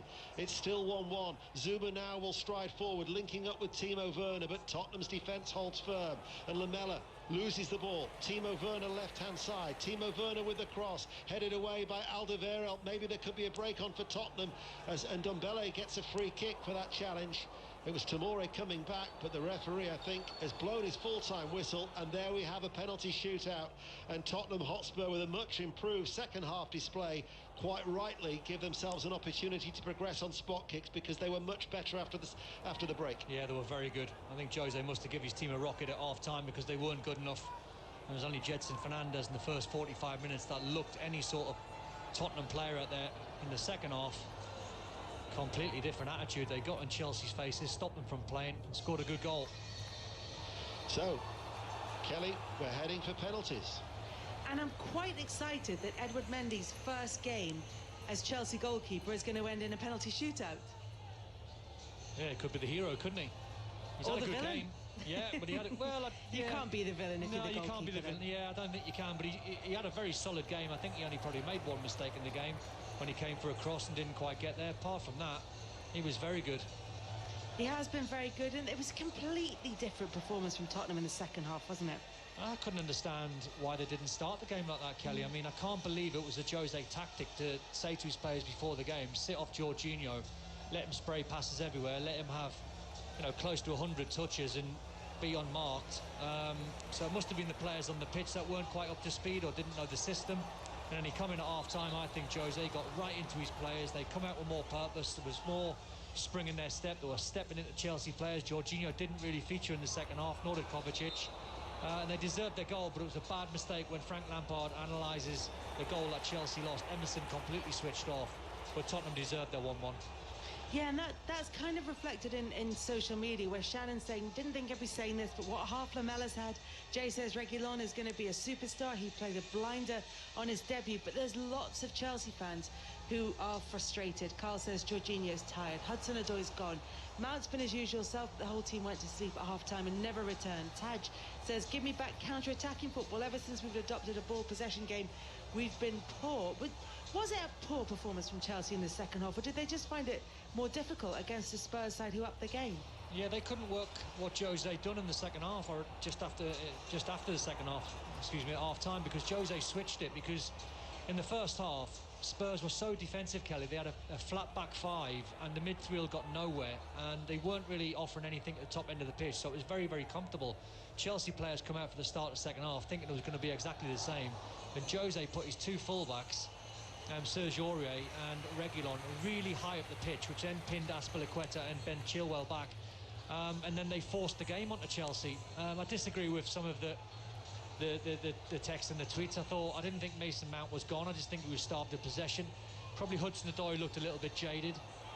But they need to try and control the midfield at Chelsea. When I watch them under Frank Lampard since he's been in charge, I always think at any given time Chelsea can turn any game into a basketball match. And you can't do that. You've got to dominate the midfield, which they did in the first half, just not the second. There's been a few substitutions in the second half as well, which could well affect this penalty shootout. Kane has come on, Lucas Moura has come on. For Tottenham, you've got Tammy Abraham. And N'Golo Kante is not actually the greatest penalty taker, is he, for Chelsea? No, well, we haven't got obviously the penalty takers just yet, but we've just had the two sort of sides in a sort of semi-huddle, and Chelsea were a little bit sort of sporadic where they were sort of standing, quite sort of split apart. But Jose had his team in a really good tight huddle, and he fancies winning this game all of a sudden, which you didn't see at the start of the game. That did occur to me, because at the start of the game, Jose Mourinho said, "There's no way we can win this tie." And very low down on our list of priorities. And Frank Lampard said, "We want to win everything, but obviously this is not." Suddenly it gets to a penalty shootout, and lo and behold, I know. It's suddenly the most important match they played in. Honestly, all managers are the same. I told you about Harry Redknapp when I was at West Ham, and you got loads of injuries, and Harry goes, "Oh, we're down to the bare bones. We'll do well to take something out of the game," and then you get 3 points, and the manager's a genius. So it's exactly the same with Jose. Listen, he's a competitor. He wants to win the game. Bizarre how they didn't get his team started in the first 45 minutes, but now they're down to penalties. He wants to win it. I don't know if you can see the footage from the television, but Hugo Lloris has been over with the goalkeeping coach looking through a list of notes on penalty takers and doing his full research into it. I mean, obviously, they're players he's going to have come up against. That's not the case for Edward Mendy. He can have as much, advice from the coaching staff as he likes, but he doesn't have that personal experience. It's going to be interesting, and he's going to be the first keeper to face a penalty, isn't he? Yes, he is, and Eric Dyer has placed the ball on the spot. So the penalty shootout is about to get underway, and it's Eric Dyer against Edouard Mendy on his Chelsea debut. Here is Eric Dyer, and Eric Dyer, low, right-footed into the bottom left-hand corner. Mendy just dropped the wrong way. Chelsea have conceded their first spot kick. Yeah, good penalty that from Eric Dyer. He just whipped it into the side net, and that's always a theory amongst pros when you're taking penalties. If you hit the side net and you score. Tammy Abraham now will come forward, the substitute. Now, his record actually in normal time in penalties is actually quite good. He's scored 8 out of 9 penalties in normal time.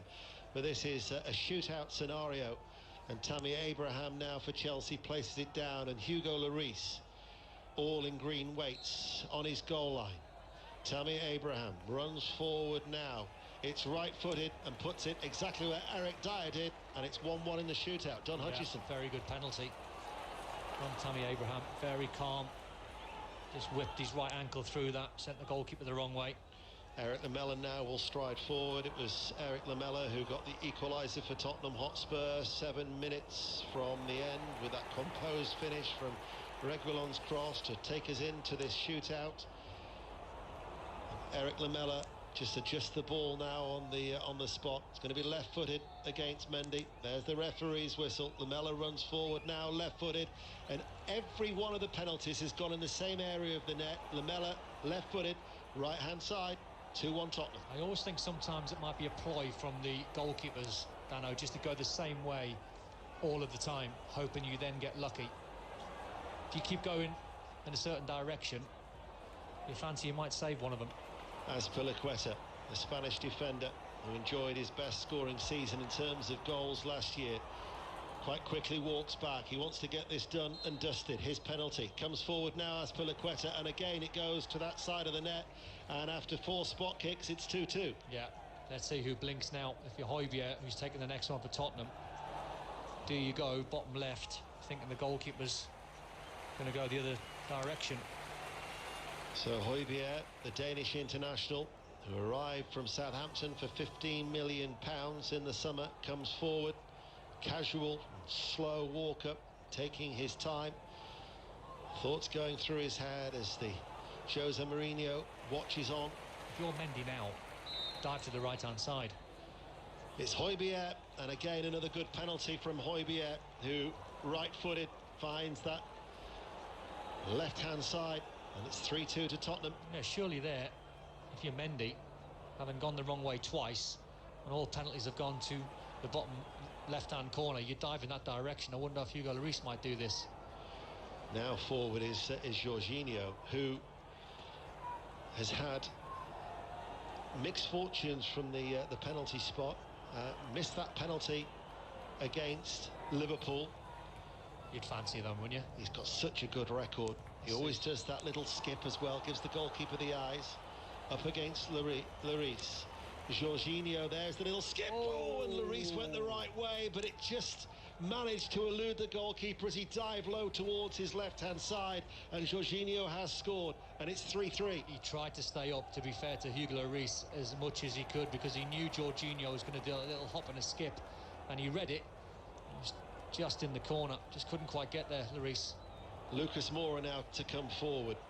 This is the 4th spot kick for Tottenham. You're listening to BBC Radio 5 Live and BBC Sounds. And in the shootout, looking for a place in the quarter-finals, it's 3-3. And this is the 4th penalty for Tottenham Hotspur. Lucas Moura comes forward now, right-footed, and again sends the goalkeeper the wrong way. The penalty have been very, very good. They've been very good, but the goalkeepers have gone in the same direction every single time. Every single time they've dived to their left-hand side. Emerson, who was at fault for switching off as Lamela got the equaliser for Tottenham 7 minutes from the end to come forward. His only goal for Chelsea was actually in this competition against Liverpool 2 years ago. The substitute coming forward now as Frank Lampard watches on. Places the ball down. It's going to be left-footed up against Lloris. Tottenham currently lead 4-3. Looking to try and break the sequence. Emerson runs forward now, left-footed, and powers it in low, and we're effectively now at sudden death at 4-4. And that was the easiest penalty of the lot because Hugo Lloris took a massive chance and just dived early. It was an easy penalty that from Emerson. Harry Kane will stride forward. Harry Kane to take the 5th penalty for Tottenham Hotspur, but at 4-4 we are now effectively in sudden death already in this League Cup tie here at the Tottenham Hotspur Stadium. Spinning the ball round, almost as if he's trying to look for the valve, maybe, I don't know. You would have thought Mendy would dive to his right-hand side on this penalty, wouldn't you? Yes. He's gone left every single time. Mendy all in orange, bouncing up and down on the goal line. Not the longest of run-ups for Harry Kane. 4-4 in the shootout. Harry Kane now, and in fact Mendy does go that way, but Harry Kane puts it to the other side, and it's 5-4 to Tottenham. Great bottle that from Harry Kane, because he must have been tempted. You know, it was a game of poker between himself and Mendy, and he went the opposite direction. Clever penalty from Kane. Mason Mount will jog forward. When Manchester United, managed by Jose Mourinho, lost to Derby County, managed by Frank Lampard, in this competition, Derby beat Manchester United 8-7. We're heading that way now. It's Mount up against Lloris.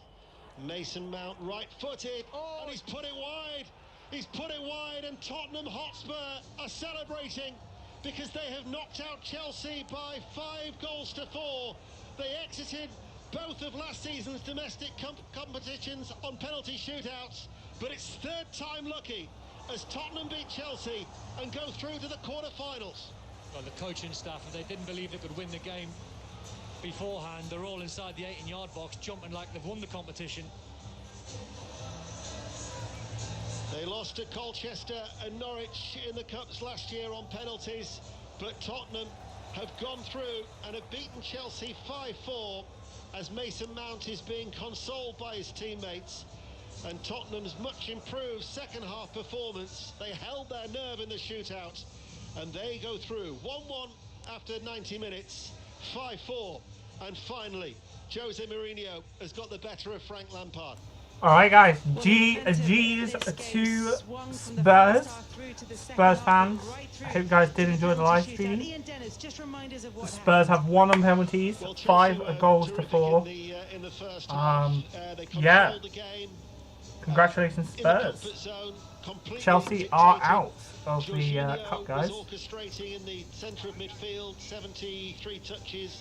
94% passing accuracy, and Tottenham couldn't get close to Chelsea, but for all their possession they didn't create too many opportunities. Hudson-Odoi had a shot straight at Yeah, so if you guys are new, don't forget to hit the like button, subscribe if you guys are new, and tomorrow we have Brighton versus Manchester United. Links in the description. See you guys tomorrow for that stream. Don't forget, Spurs fans, you are through to the quarterfinals. And yeah, if you guys did enjoy, smash a like, subscribe, turn your notifications. Tomorrow we'll be streaming Brighton versus Manchester United live from the MX. So yeah, links in the description below, and I'll see you all tomorrow. Good night guys, sleep well, and peace. Bye bye. Composed finish. That was 7 minutes from the end, and then we went into a penalty shootout.